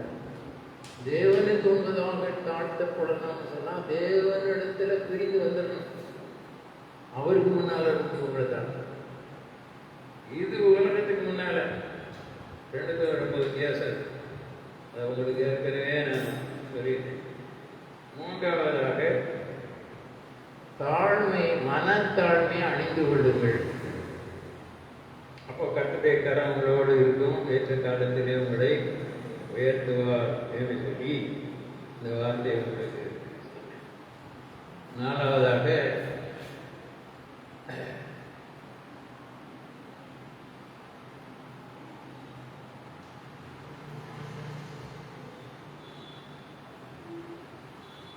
கர்த்தர் உயர்ந்தவராய் இருந்தும் தாழ்மையுள்ளவர்களை நோக்கி பார்க்கிறார். அந்த தாழ்மைன்னு சொல்றது என்னன்னா நெருக்கம். அந்த நெருக்கத்தில் நம்ம தாழ்த்தணும். உபவாசம் போட்டு நம்ம தாழ்த்தி வெறுமையாக்கி தேவனை நோக்கி பார்க்கணும். எதுக்கு உதாரணம் நெகேமியா, எஸ்தர். இந்த நாளிலே நாம் பார்க்க போகிறதான காரியம்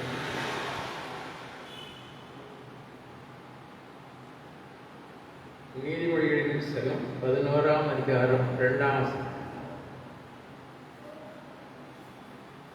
நான் பேசுறது உங்களுக்கு மட்டும் இல்லை, உலகம் முழுதும் போகுது. ஆகையினால் செய்தியை கொஞ்சம் கவனமாக நாங்கள் சொல்லிக்கிறோம். உங்களுக்கு தான் நம்ம ஐக்கியத்தில் உள்ளவங்களுக்கும் போகுது. சில நேரம் ஐயா நான் கேட்டேன்னு சொல்லுவாங்க, நானும் விட மாட்டேன். என்ன பேசுனேன்னு சொல்லுங்க போகுன்றோம். நம்ம சொல்லுவாங்க, கரெக்டாக சொல்கிறாங்க. சரி வாசிங்க. அகந்தை வந்தால் லட்சியம் வரும், தாழ்ந்த சிந்தை உள்ளவர்களிடத்தில் ஞானம் உண்டு. தாழ்ந்த சிந்தை உள்ளவரிடத்திலே ஞானம் உண்டு. இதாவே உங்களுடைய வார்த்தையை உங்களுடைய ஜனங்களுக்கு கொடுத்து நீர் ஜனங்களை நடத்தி ஆமாண்டவரே ஞானத்தினாலும் ஞான வரங்களினாலும் நிரப்புகிறார். என்னை முழுவதும் உங்களுடைய கரங்களிலே ஒப்புக் கொடுக்கிறேன். உம்முடைய வார்த்தை என்பதை உறுதிப்படுத்தும். இயேசுவின் நாமத்தில் பிதாவே ஆமென். ஆழ்ந்த சிந்தை உள்ளவரிடத்திலே ஞானம். அப்போ நம்ம சிந்திக்காத மனுஷனே கிடையாது. சிந்திக்கிறதான நிலையில வேதத்தில் நிறைய காரியங்கள் சொல்லப்படுகிறது. அதில் தாழ்ந்த சிந்தை, அதாவது தாழ்வு மனப்பான்மை அல்ல, மனத்தாழ்மையை ஒத்ததான ஒரு காரியம். சிந்திக்கும் போதே நம்ம என்ன செய்யணும்னு சொன்னால், நம்ம நிலைமைக்கு தக்கபடி நம்ம சிந்திக்கணும். செலவழிக்கும் போது நம்ம நிலைமைக்கு தக்கபடி தான் நம்ம செலவழிக்கணும். நம்ம நிலைமை என்ன? விசுவாசம். நம்ம விசுவாசம் என்ன? தேவனுக்கு கீழ்ப்படுகிறது. தேவனுக்கு கீழ்ப்படுகிறதற்கு தேவன் எப்படி பேசுவார்? வேதத்தை கொண்டு பேசுவார், போதகரை கொண்டு பேசுவார். அவர் வேதத்துக்கு தக்கபடி தான் பேசுவார். அதற்காகவே அவர் அழைக்கப்பட்டிருக்கிறார். உங்களில் அதிக ஆக்கினை அடைவோம் என்று சொல்லி உங்களில் அநேகர் போதகர் ஆகாதிருப்பீர்களாகன்னு தேவனுடைய ஆவியானவரே சொல்லியிருக்கிறார். அதனால எடுத்தேன் படித்தேன் கவிழ்த்தேன் அப்படி போகக்கூடாது. உங்களை அழைச்சாரா? எங்க அழைச்சார்? சிலருக்கு அவங்க ஸ்தாபனத்து மேல வெறி. நம்ம ஐக்கியத்தில் கூட சொல்லணும், அவங்களுக்கு நம்ம ஸ்தாபனம் ஐயா, நம்ம ஊழியா, அதில் நான் ஒத்து போக மாட்டேன்னு இவர் சரிப்பட மாட்டார் அப்படின்னு கொஞ்சம் ஒதுக்கிடுவோம். நானும் கண்டுக்க மாட்டேன். ஏன்னா அவங்களும் தெரிஞ்சு போவாங்க. மனுஷனுக்கு செம்மையாக வந்துகிற வழிகள் உண்டு. காணாமற் போன ஆட்டை போல வழி தப்பி போனேன், என்னை தேடுவீராக அப்படின்னு தாவீது ராஜாவே சொல்றார். இப்போ இப்படிப்பட்டதான நிலையில தாழ்ந்த சிந்தை என்கிறதை குறித்து பார்க்கும்போது அதுக்கு முந்தின வார்த்தை மிக அருமையா சொல்லியிருக்கு. என்ன சொல்லியிருக்கு? அகந்தை. அகந்தை என்கிறத குறித்து ரொம்ப கவனமாக இருந்தால் தான் உங்களுக்கு நான் கொஞ்சம் வார்த்தைகளை கொஞ்சம் சொல்லிக் கொடுக்க பிரயாசம் எடுத்தேன். அப்படித்தான் நான் கொஞ்சம் படிச்சுக்கிட்டு இருக்கேன். மன மேட்டிமை வேற. மன மேட்டிமை உள்ளுக்குள்ள இருக்கும்.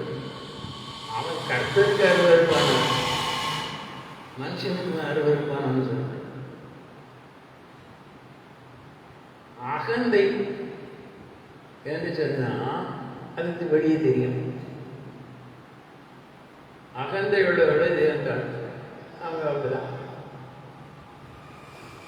அகந்தைக்கு ஏற்ற மிலாறு உண்டு அப்படின்னு சொல்லி அந்த அகந்தைக்கு தக்கபடி பேசிடுவோம். கரையில படுத்தவன் பாயில படுப்பான், பாயில படுத்தவன் அவனுக்கு சுகம் கிடைக்கும். பாயில இருக்கிறவனுக்கு ஒரு கட்டில் கிடைக்கும். கட்டில் கிடைச்சா பெட்டு கிடைக்கும். அதுக்கப்புறம் அந்த பெட்டில் வகை வகையா இருக்கும். அது அதுக்கு தக்கபடி உண்டாகிறதான ஒரு காரியம் அகந்தை. அந்த அகந்தை இருக்கிறதான நிலையில என்ன வாஸ்தம்? அகந்தைக்கு லட்சியம்.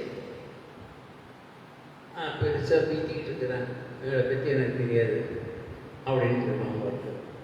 இன்னொரு சொல்லுவாங்க, உங்க வீட்டை இருக்கிறத விட எங்க வீட்டை இருக்கிறது நல்லது. அப்படியா அப்படியா? அது பாருங்க ரொம்ப நல்ல இல்லை, இதை விட அது நல்லது.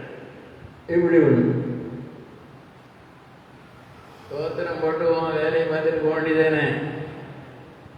அதை பார்க்கறது இல்லை, என்னதையோ பார்க்க. இன்னொன்று ஆவியில மேட்டுமை. நேபுகாத்நேச்சாருடைய வாழ்க்கை குறித்து பார்க்கும்போது அவன் ஆவியிலே மேட்டுமை வேண்டும். அப்படி ஒவ்வொரு காரியங்களையும் பல காரியங்கள் இதை நீங்கள் பரிசுத்தமாக வேண்டும் என்கிற வாஞ்சை இருக்குமானால் கொஞ்சம் கொஞ்சமா உங்களுக்கு விளங்கும். இல்லைன்னா என்ன பரிசுத்தம்? நான் நல்லா தானே இருக்கேன், நான் சரியா தானே இருக்கேன். நீ சரியா இருக்கிறது உனக்கு சரி, அதுக்கு பற்றி நீ நல்லா இருக்க. எல்லா கிரியைகளுக்கும் பலன் உண்டு. ஆனால் கிரியைகளுக்கு தக்கதான பலன் கடன் எனப்படும். நீ செய்ததுக்கு உனக்கு கூலி கொடுப்பார் ஆண்டவர். ஆனால் கிருபை என்று சொல்லுகிறது வேறு.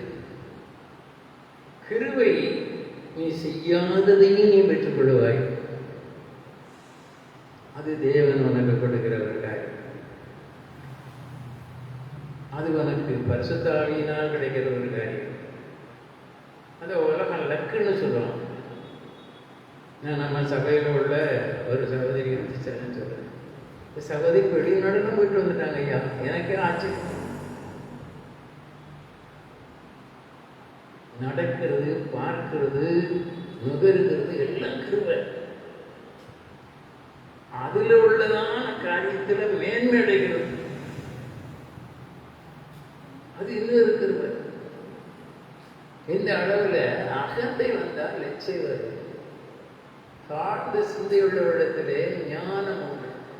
சுருக்கமா சொல்லி போறேன், கவனிச்சுக்கிடுங்க, குறிக்கிறது குறிச்சுக்கிடுங்க, பார்த்துக்கிடுங்க.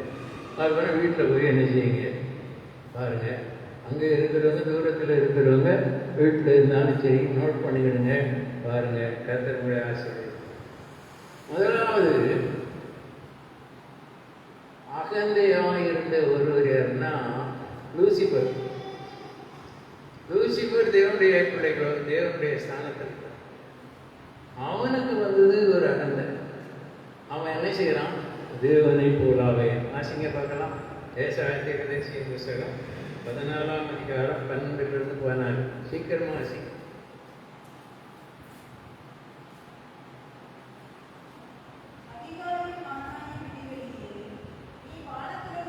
இதெல்லாம் கொஞ்சம் விவரமா சொல்லல, கவனமா இருங்க. இயேசு கிறிஸ்துவுக்கும் பேரு அதிகாலையின் வெளிப்படை. ஆனா அது வேற, இது வேற. இது பரலோகத்தினுடைய காரியத்தில் இருக்கிறதா காரியம்.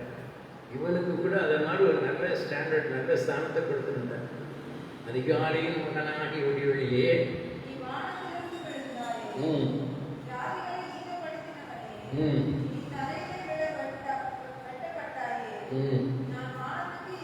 நான் வானத்துக்கு ஏறுவேன். யாருக்கு மேலாக? தேவனுடைய நட்சத்திரங்களுக்கு மேலாக சிங்காசனத்தை உயர்த்துவேன். சரி, சுத்தம் சொல்லி நான் வரக்கூடாது.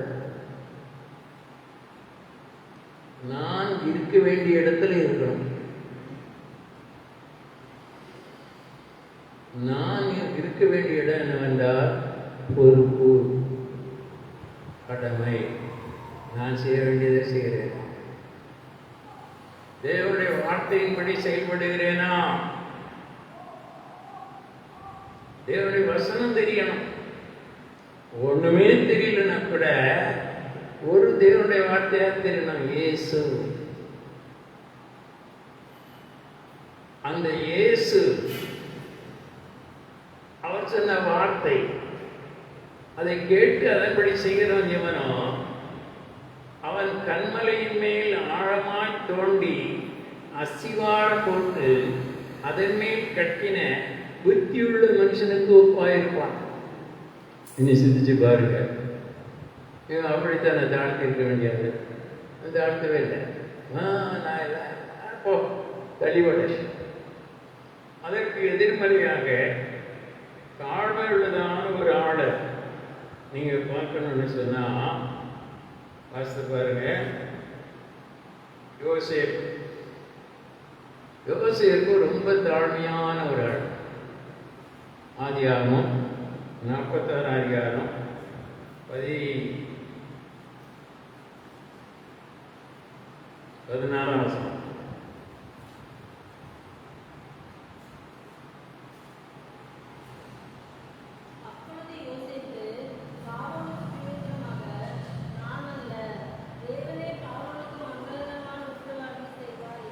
என்ன சொன்னா? அதுக்கு முந்தின வார்த்தை வசனம் இல்ல, வார்த்தை.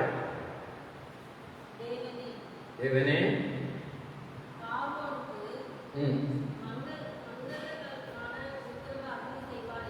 மங்கள்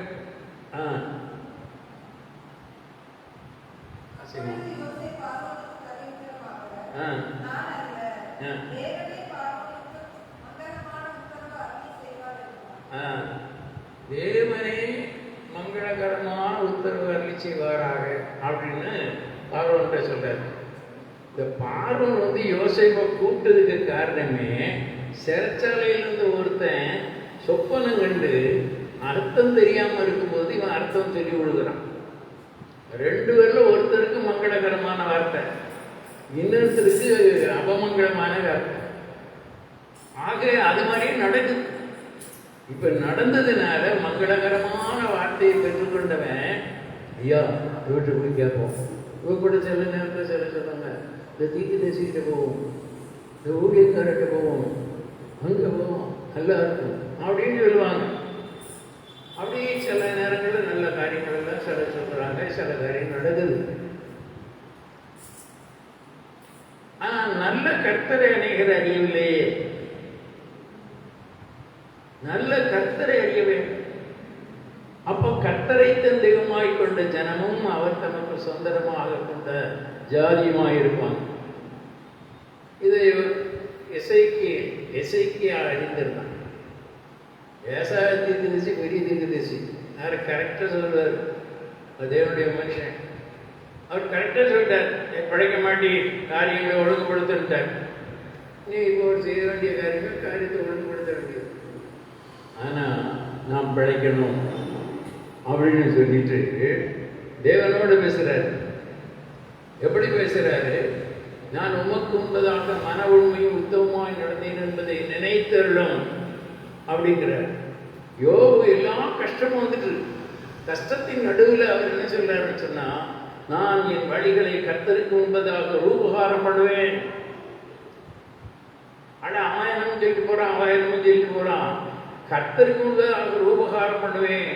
முந்தின நிலையை காட்டிலும் கர்த்தர் 2 ஆசீர்வதித்தார். எசேக்கியாவுடைய வாழ்க்கையிலே அவனுடைய ஆயுசு நாட்களை கூட்டி கொடுத்தார். இப்படி நிறைய இருக்கு. சத்தியம் அப்போ மங்களகரமான காரியத்தை சொல்வாராகன்னு சொல்லி சொல்றார். என்ன காரியம்? இதை மாதிரி 7 வருஷம் பஞ்சம் வரப்போகுது. இந்த பஞ்சத்தில் நீங்கள் என்ன செய்யுங்க, அதில் தப்பித்து கொள்ளும்படியாக ஒரு செழிப்பான காலமும் வரப்போகுது, காலத்தை பிரயோஜனப்படுத்திருங்க அப்படி. உடனே ராஜா என்ன சொல்றாரு வாசித்து பாருங்க. அதே ஆதியாகமத்தின் புஸ்தகம் 41, 38, 39.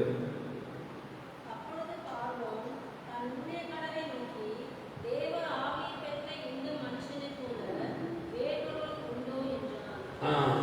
இவன் கர்த்தரை காட்டுறான். இந்த ராஜா கர்த்தரை கண்டுகிட்டான். என்ன கண்டான்? தேவாவி. தேவாவியை பெற்ற அந்த மனுஷனை போல வேறொரு மனுஷன் இல்லை உண்டோ என்றான். பின்பு பார்வோன் யோசேப்பை நோக்கி, தேவன் இவை எல்லாவற்றையும் உனக்கு வெளிப்படுத்தியிருந்தபடியால் உன்னைப் போல விவேகமும் ஞானம் உள்ளவன் வேறொருவனும் இல்லை. நீ என் அரண்மனைக்கு அதிகாரியாயிருப்பாய். நீயே இந்த காரியத்தை பார்ப்பான்ட்ட. அதுக்கப்புறம் யோசேப்பு எப்படி கதையை பார்த்தாருன்னு நீங்க பைபிளை படிக்கணும். ஜனங்கள்கிட்ட போய் இந்த ஜனங்கள் வந்து பஞ்ச காலத்தில் கொடுப்பாரு. அதுக்கப்புறம் காசை வாங்கிட்டு கொடுப்பாரு, நிலத்தை வாங்கிட்டு கொடுப்பாரு, அப்படி ஒன்றா வாங்கிக்கிட்டு கொடுப்பாரு. நல்லா கவனிச்சு பார்த்தீங்கன்னா தெரியும். ஏதோ பஞ்ச காலத்தில் அங்கே இருந்தாலும் கொடுத்தாரு இல்லை, கொடுப்பார். ஆனால் கொடுக்கும்போது ஒழுங்குபடுத்தி கொடுப்பார். ரைட். அப்போ இதுக்கு காரணம் அவனுக்குள்ளாக ஒரு ஞானம், வெளிப்படுத்தின ஞானம் மட்டும் இல்லை, அந்த பஞ்ச காலத்துக்கு இவருடைய வாழ்க்கையில பட்னியா கிடக்கக்கூடாதபடியும் ஒரு பொறுப்புள்ளவர்களாக இருக்கும்படியும் அவர் செயல்பட்டார். 2வது, அகந்தை வந்தால் லட்சை வரும் என்பதற்கு இன்னொரு உதாரணம் மிரியாம்.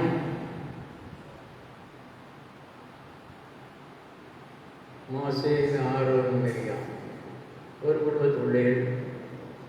ஆனால் ஒவ்வொருத்தருக்கும் அழைப்பு வேற.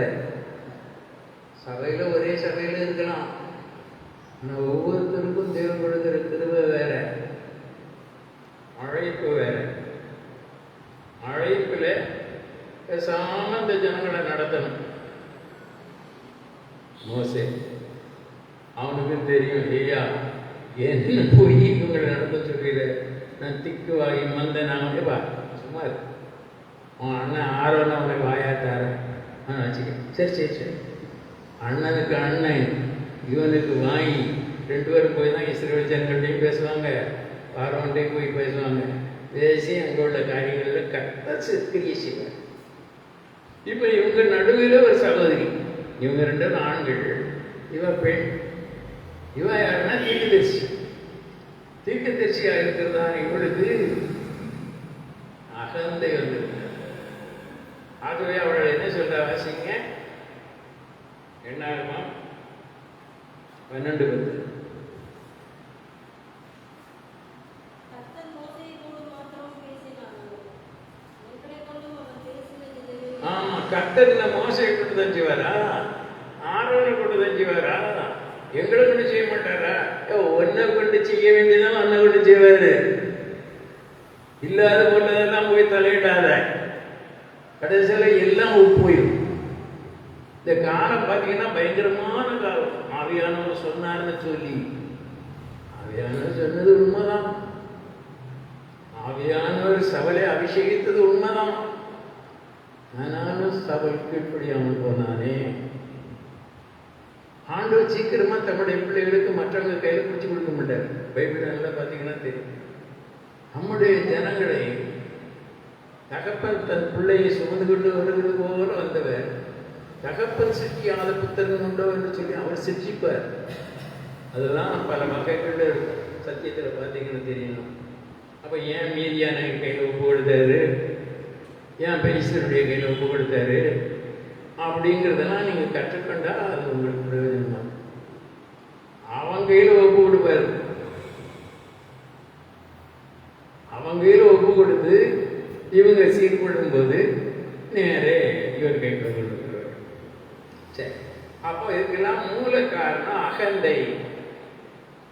தாழ்மையுள்ளதான ஒரு மனுஷனை பாருங்க, கர்த்தருக்கு சோதனை. உசியா. இந்த உசியாவை குறித்து பார்க்கும்போது 2 நாளாகும். 26:16-21.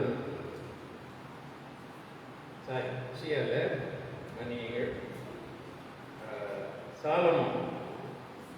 சாலமோன் 1 ராஜாக்கள் 3:5-13.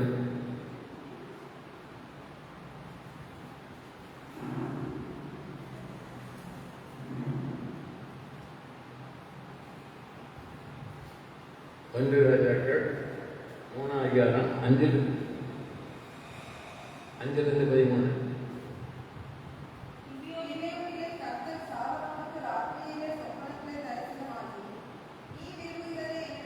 நீ விரும்புகிறது என்ன என்று கேள். என்ன அருமையான ஒரு சான்ஸ். நீ விரும்புகிறது என்ன? இவனுக்கு எத்தனையோ விருப்பம் இருக்கு. ஏற்கனவே சரித்திரத்தை பார்த்தீங்கன்னா அவருக்கு 1000 மிஞ்சாரியாம். இது தேவன் கொடுத்தாருங்கிறது ஒரு பக்கம். ஆனால் தேவன் கொடுத்தது ஒரு சோதனை. மனுஷனுக்கு உண்டாகிற புகழ்ச்சியே அவனுக்கு கண்ணீன்னு சொல்லியிருக்கு. நான் இஸ்ரவேல் ஜனங்கள் இச்சித்ததெல்லாம் கொடுத்தார், அவள் ஆத்மாவிலே இழைப்பு உண்டாக்கினார். அதனால ஆண்டவரை இச்சிக்க கூடாது. கிறிஸ்துவனுடையவர்கள் தங்கள் ஆசை இச்சையை சிலுவையில் அறைந்திருக்கிறார்கள். சிலுவையோடு இருக்கணும். பத்திர ஆண்டவரே, நமக்கும் சிலுவை தான் முக்கியம். சிலுவையை குறித்த உபதேசம், சிலுவை தேசம் ரொம்ப தெளிவாக இருக்கும். சிலுவை முக்கியம் இல்லை, சிலுவையில் அறையப்பட்ட இயேசு. 2 கண்ணனும் சிலுவையில் தான் அறையப்பட்டான். அந்த சிலுவை நமக்கு வேண்டாம். நாமோ நியாயப்படி தண்டிக்கப்படுகிறோம் என்கிற அந்த சிலுவை நமக்கு வேண்டாம். இவர் தகாததையும் செய்யவில்லையே என்கிற அந்த சிலுவை தான் நமக்கு வேண்டாம். பத்திரிகை சோதனை. ஆக 3வதாக நாம் பார்க்கும்போது சாலமோன் சொல்லுகிறார், உனக்கு என்ன வேணும்னு சொன்னோடனே வாசிமா.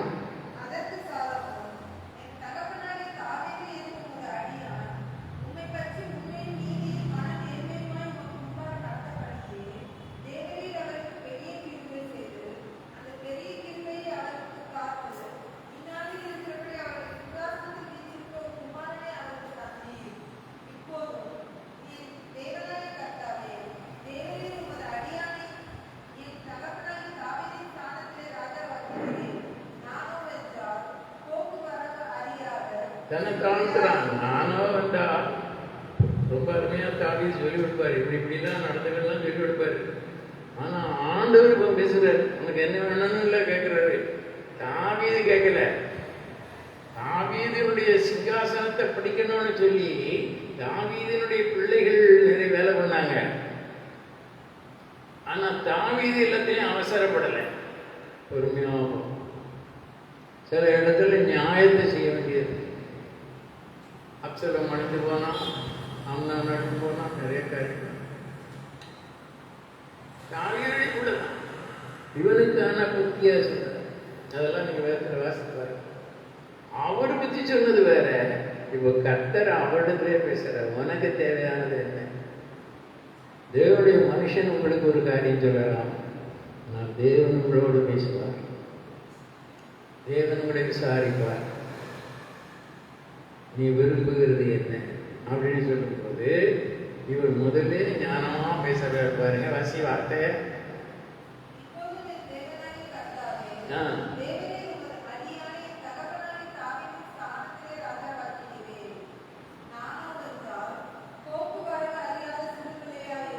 வாசிமா.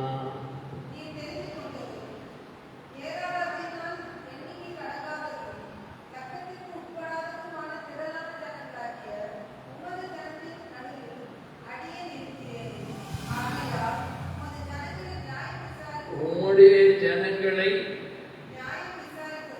நியாயம் விசாரிக்கவும்,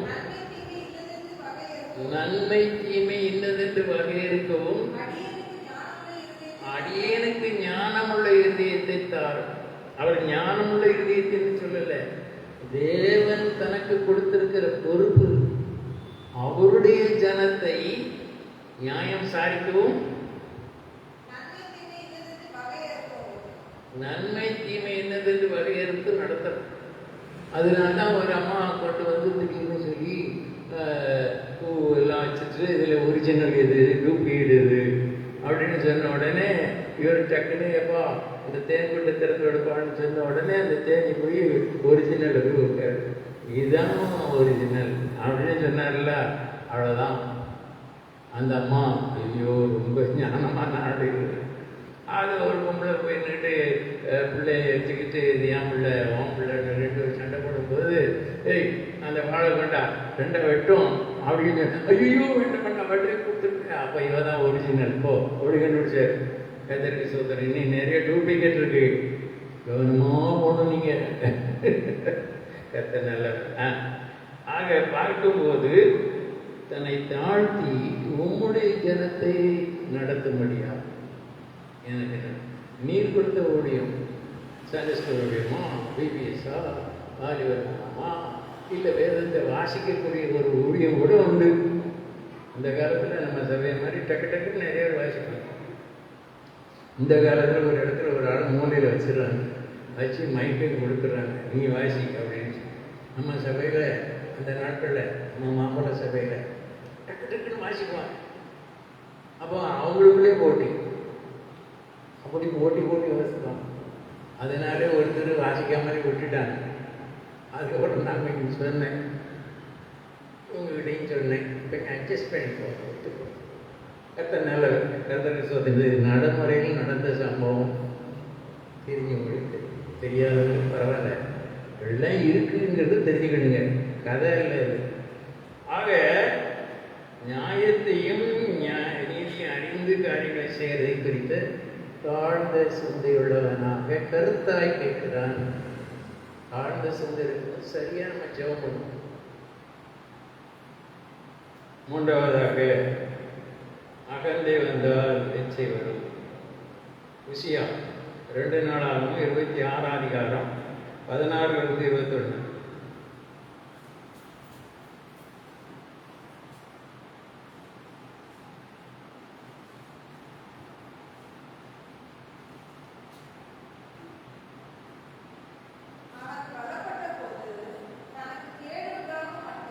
உசியா பலப்பட்டான், கர்த்தர் அவனை பலப்படுத்தினார், நல்லா ஆயிட்டான். பலப்பட்ட பின்பு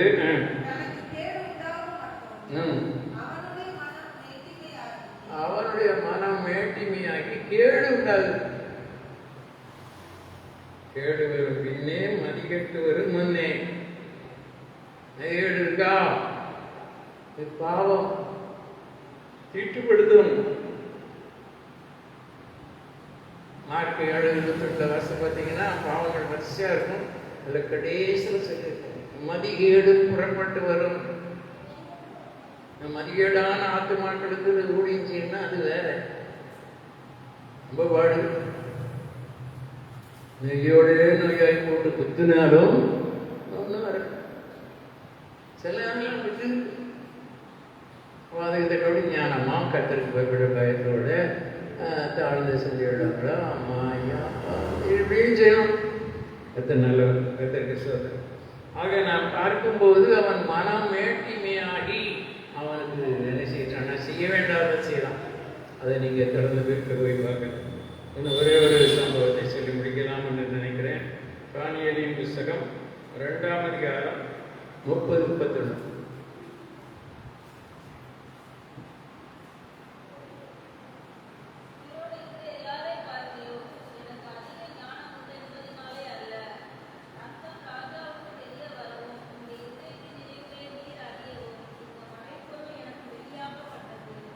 கர்த்தர் எனக்கு வெளிப்படுத்தினாரு, அதை நான் சொல்றேன்னு சொல்லி தானியேல் சொல்றாரு. கர்த்தரை முன்வைக்கணும், ஆனா கர்த்தருக்கு முன்னால உத்தமமா இருக்கணும். சும்மா கர்த்தர் சொன்னார் அப்படி சொல்றாரு. அடிக்கடி சொல்ற வார்த்தை தான், ரோடு கோல்டு தான், கோல்டு தான்.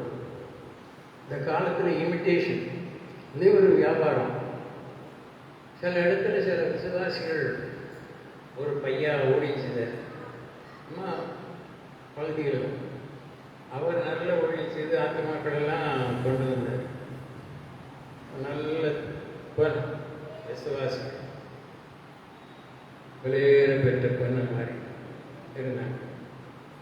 அதுக்குள்ளே கொஞ்சம் இமிட்டேஷன்ஸ் இருந்துச்சு. இந்த இமிட்டேஷன்ஸ் என்ன செஞ்சுன்னு சொன்னால், இந்த பொண்ணெல்லாம் தூக்கிட்டு போய் வேற ஒரு இடத்துல கடைசியில் இவருடைய வாழ்க்கையில் பொன்னிலும் மேலான விசுவாசம் சோதிக்கப்பட்ட பிற்பாடு அவர் விட்டுட்டார். அவர் குடும்பம் எல்லாம் கம்ப்ளீட். ஆனால் நல்ல கிருபை இருந்ததுனால வெளிநாட்டிலெல்லாம் கத்தர் உபயோகப்படுத்துறார். ஆனால் போய் சேர்ந்துட்டாங்க இல்லை. அப்படி சத்துரு சில நேரங்களில் சில இமிட்டேஷன் நித்திரையாக இருக்கும்போது கடைகளை போடுகிற மாதிரி சில ஆட்கள், பாஸ்டர், ஆண்டி, சிஸ்டர், பாஸ்டர்மா அப்படி இப்படி இப்படி இப்படிலாம் சொல்லுவாங்க. கவனமாயிரு. தங்கத்தை கொண்டு போனாலும் கூட உரசி பார்ப்பான், அதுக்கப்புறம் தான் கொடுப்பான். ஆண்டவர் கூட சோதிச்சு பார்ப்பார். நீதிமானை அவர் சோதித்து அறிகிறார். தேவன் சோதிக்கிறது வேற, மனுஷன் சோதிக்கிறது வேற. மனுஷன் சோதிக்கிறதுல நமக்கு முன்னேற்றம் வராது. ஏமாத்திட்டு போயிடுவான். ஏறுன்னு சொல்லுவான், இறன்னு சொல்ல மாட்டேன், ஏனையே தூக்கிட்டு போயிடுவான். கடைசியில் நமக்கு அது ரொம்ப கஷ்டம். அத்தரோடு இருக்கார். அவர் நம்ம அதிசயமாய் நடக்கும். அவர் கண்ணிருந்தும் காணாதவர்கள், காதிருந்தும் கேளாதவர்கள், அவர் உயர்ந்தவராய் இருக்கும் தாழ்மையுள்ளவர்கள் நோக்கி விதமான நிலையிலே தேவன் ஆச்சரியமாக காணியிலை கத்தருடைய ஆழ்ந்த சிந்தையுள்ளவர்களுக்கு ஞானம் மோசைக்காக கத்தர் பேசினார். சாலமோனுக்கு ஜனத்தை உம்முடைய ஜனம் என்கிறதான அந்த ஒரு தாழ்மை இருந்ததுனால ஜனங்களை விசாரிக்க முடியாத ஞானத்தை கர்த்தரை நன்றியோடு ஸ்தோத்திரம் பண்ணுவோம். தேவ சேவையிலே பாடு சகித்திடவே தாரும் பொறுமை தம்மாவீனா, தாரும் பொறுமை தம்மாவீனா.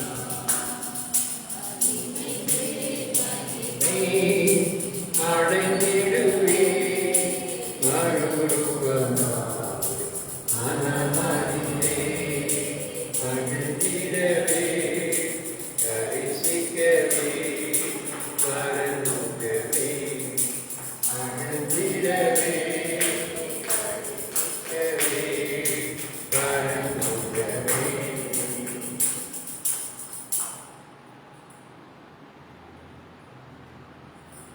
உந்தன் பாதம் என்னை வழியா உன்னை மனதுடன் ஒப்படைத்தே.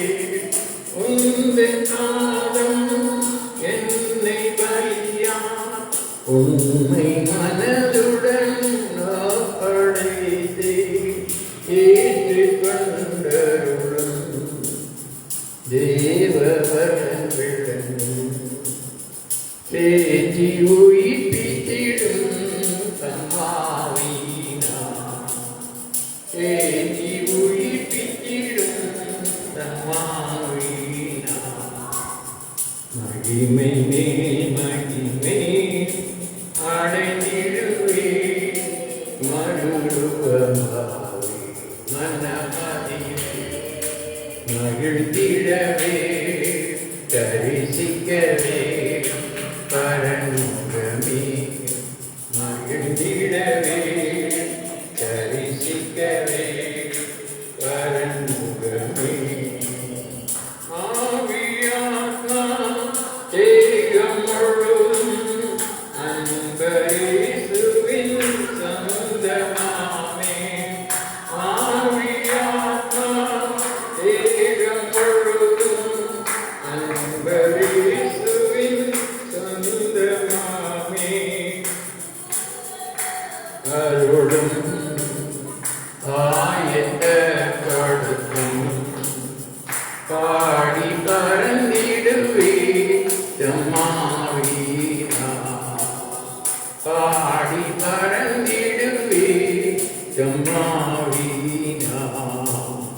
மகிமை மேல் மகிமை அடைந்திடுவே மறுரூபமாம் மனமனிலே மகிழ்ந்திடவே தரிசிக்கவே பரனுடமே மகிழ்ந்திடவே தரிசிக்கவே பரனுடமே ஜீவஜலமே பொங்கி வருதே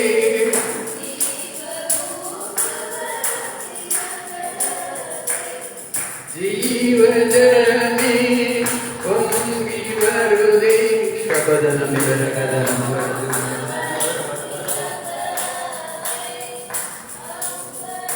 பிடித்தே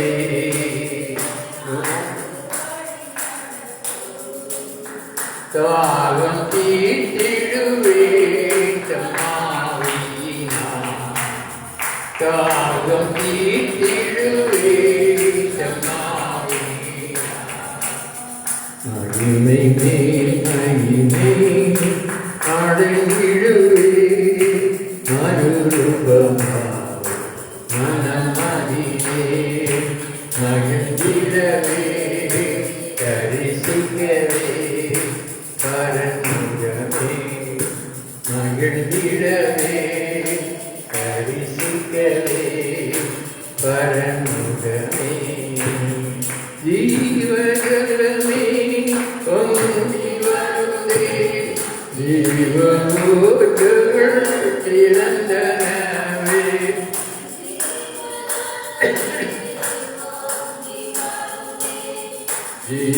ஜீவனூற்றுகள்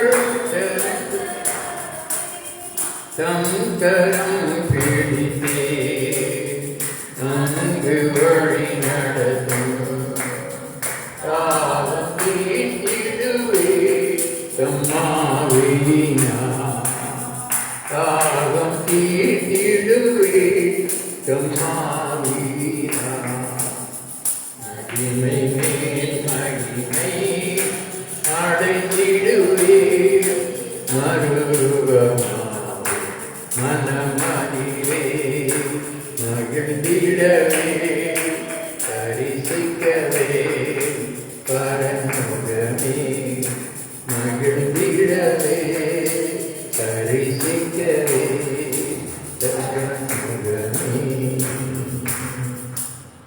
Hallelujah. Hallelujah. Amen. Shabadana Kandara Dunya Shagadara.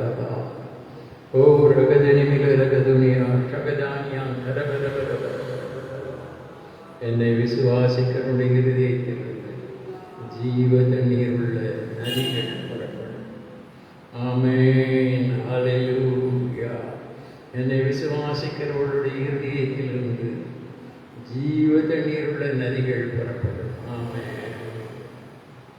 பரிசுத்தமுள்ள எங்கள் நல்ல தகப்பனே, இந்த காலை வேளையிலே உண்மை பெற்று விசுவாசத்துக்குள்ளாக உம்முடைய ஜனங்களை நீ நடத்தும்படியாக தாழ்ந்த சிந்தையுள்ளவர்களிடத்திலே ஞானம் உண்டென்றும் அகந்தை வந்தால் வெற்றி வரும். ஆண்டவரே, அதற்கான உதாரணங்களோடு கூட எங்களோடு பேசுகிறேன். கேட்ட மக்களுக்காக ஸ்தோத்திரம், கீழ்ப்படிய போகிற மக்களுக்காக ஸ்தோத்திரம். கிருபையும் ஞானத்தையும் சத்தியத்தையும் வழங்கப்படும். உங்களுடைய ஜனத்தை ஆசீர்வதிப்பீராக. இயேசு கிறிஸ்துவின் மூலம் பிதாவே. ஆத்துமாவே கர்த்தரை ஸ்தோத்திரி, என் மூலமே நாமத்தை ஸ்தோத்திரி. என் ஆத்துமாவே கர்த்தரை ஸ்தோத்திரி, கர்த்தர் செய்த சகல உபகாரங்களையும் மறவாதே. நம்முடைய கர்த்தராயிருக்கிற இயேசு கிறிஸ்துவின் கிருபையும் பிதாவாகிய தேவனுடைய அன்பும் பரிசுத்த ஆவியானவருடைய அந்யோன்ய மனிதரோடு கூட சதா காலங்களிலும் இருப்பதாக. இயேசு கிறிஸ்து மாறாதவரே,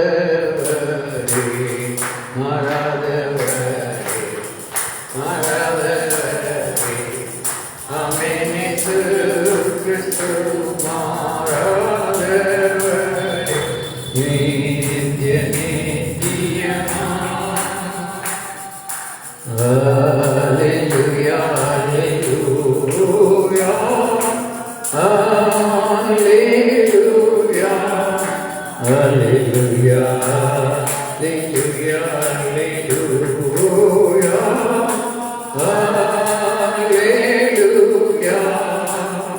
இயேசு கிறிஸ்து மாறாதவரே, மாறாதவரே, மாறாதவரே. ஆமென். இயேசு கிறிஸ்து மாறாதவரே, நித்திய நித்தியமா. அல்லேலூயா, அல்லேலூயா, அல்லேலூயா. எல்லாரும்